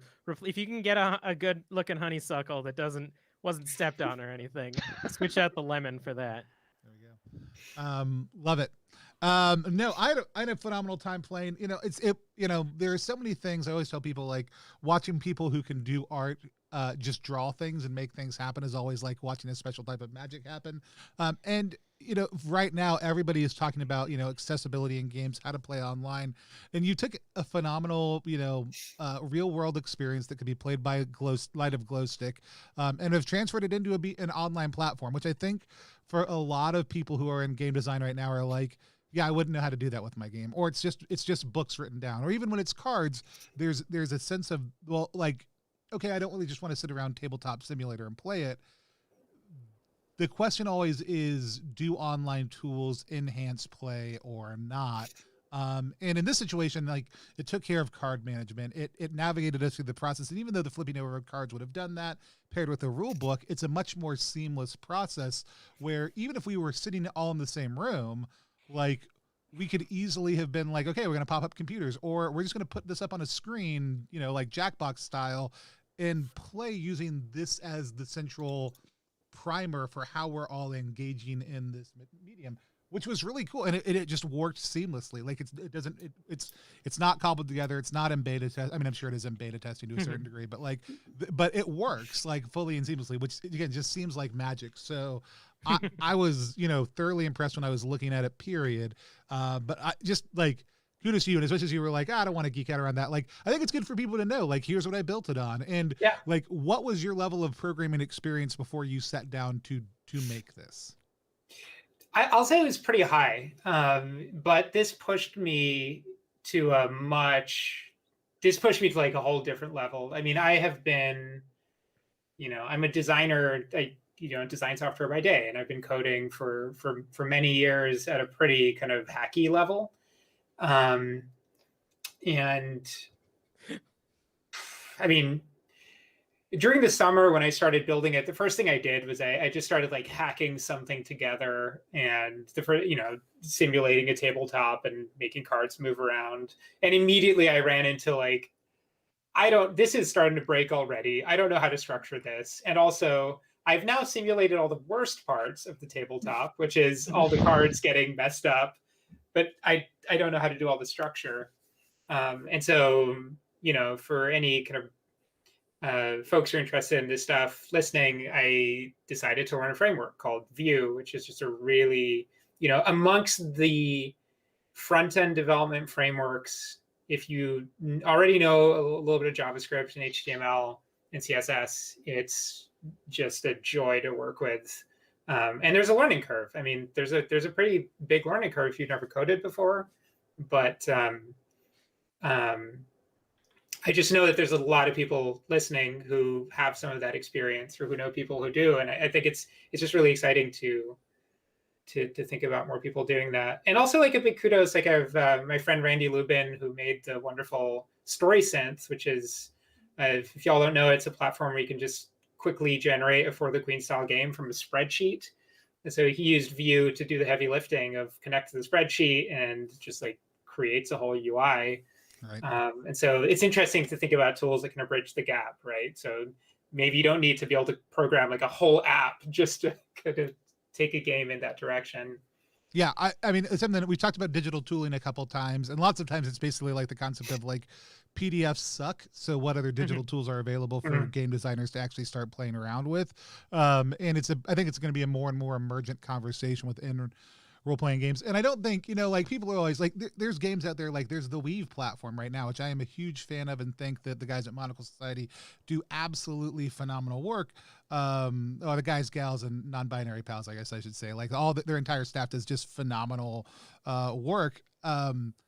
You know, people are afraid of like, well, I don't want to just like, you know, use my cell phone for a role-playing game, but it's still pushing out digital tools in a new way. And the Zone pushes out digital tools in a new way, and Situations are digital tools in a new way that lets us play games in a different capacity and opens up new options for what can happen in tabletop, you know, in the genre of tabletop games, even if that tabletop now has a virtual element to each other. And like I said, yours is a great example of a game that works just as well as a card game as it does digitally, and there are going to be advantages to each of those things. So I wanted to touch on that. Again, same things people have said. I would have been curious about what other things you wanted to do with it in the future. There's so many narrative options here. Even just, you know, even if you start to shift things around, and it was interesting to constantly be like, you know, like, to constantly be in the position of passing off the narrative felt very seamless. And I love that from the beginning. I think my only thing, and it would be really just something I would do different as a player next time, but it might be something to consider. Like, I wish we had established character relationships better in the opening scene, because it gave me very little to play off as far as tensions went. And since we had each established very somewhat extreme characters who were all there for very individual motivations, I felt like that pulled us away from a lot of tension that could have been naturally emerging. Yeah. Which isn't bad or good. It's just the way this particular game evolved. But like, I don't know if there's a place for that in the write-up itself, or is just a hint. But I would have loved if we had stopped and paused and been like, how do each one of us know each other? Or is there some reason that we're all on mission 14 that is distinctive to this group, right? Like those types of things initially would have, I think, been a little bit helpful to set the stakes on some of that for me as a player. However, that's a very minor critique. And like I said, the next time I would just, like the second time I played it, I would just do it, you know? And I love that, like, as the person who survived to the middle, I love that still doesn't necessarily mean anything about narrative control at the end. Like the way everybody was able to speak into numerous realities, how things worked out, the good and the bad of all of that, makes it clear that, like, hey, like, look, if you're the survivor, that's great. You're not the person who's deciding the outcome. If you're deciding the outcome, doesn't necessarily mean you needed to survive. There may be different things around that motivate different players. And I think that's great, right? Because you can have two players who want to win all the time, sit down at a table, and each walk away feeling like, well, crap, I did this, and that's, you know, that's better. Like, you know, and so I loved so much of what you did from a social narrative mechanic also too, that I thought was just really sharp and really smart, and kept on getting surprised by great things. So, yeah, I had a blast. I'll have some more thoughts about it later, I'm sure, and we'll see if we can get together a video to share out about this. What can people look forward to as far as what's coming next in the world of the zone? So there's a bunch of stuff coming, and I want to say one thing about the character stuff too, is like that's exactly the kind of thing that is coming. So in the short term, the game is kind of like lightly in early access, and so I'm going to keep tweaking it, keep making it easier to use. But some of the big things I'm most excited about are I'm working with a few really great artists to keep just making everything look more and more awesome. So there's a few art pieces that I'm really glad are in there. Just expect a lot more of that, more atmosphere, more content. I want to experiment with these content packs. Over the next few months, I'm hoping that players who come to the game will be able to come to the game multiple times, have slightly different experiences. I want to think a little bit about like the meta game. Like if you're doing if you want to play like a campaign, like how does Expedition 14 relate to Expedition 15 and 15B and 15C, and then redacted, 15D that nobody talks about. So there's a lot. The great thing about having a digital game is that it makes it incredibly easy to experiment as people come in. And some of the character stuff is right there. There was actually a lot more character stuff in the early versions of the game, and it just didn't fit. To play a game where the characters have as much attention as the zone ends up being probably a 2-parter or a 5 or 6 hour game. And it's amazing to play that way. I don't know if it's the right thing for most people's first experience unless they're down with, hey, we want to play all afternoon or we want to split for a couple of sessions. So I think it's kind of my job to guide that a little bit. And then later in the year, when people can gather again, I also want to get the physical version out, because it is, I think that the two feed into each other, and the experience of being with your friends with the glow sticks, if you can do that, is pretty special. Yeah. So I plan to be working on this and just developing new content for quite a while. Good. Yeah. Cool. I love seeing people invest down in their core system that they really want to be developing and do more and more work with it. I think you're well on track with the zone.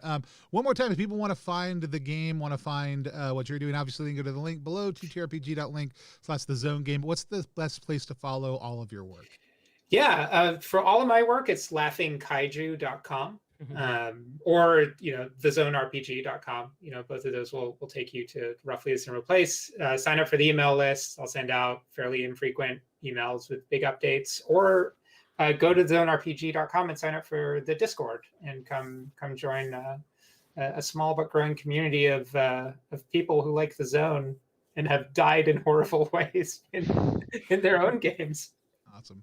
Well, I love it. I had a blast playing. Again, I can't wait to play again sometime soon, I hope. And until next time, we're all just going to wave at the screen until I take us off the air. Thanks for Bye. joining me, everybody. Me, just Bye. me. Don't. You weren't here for anybody else. Bye bye. Bye bye.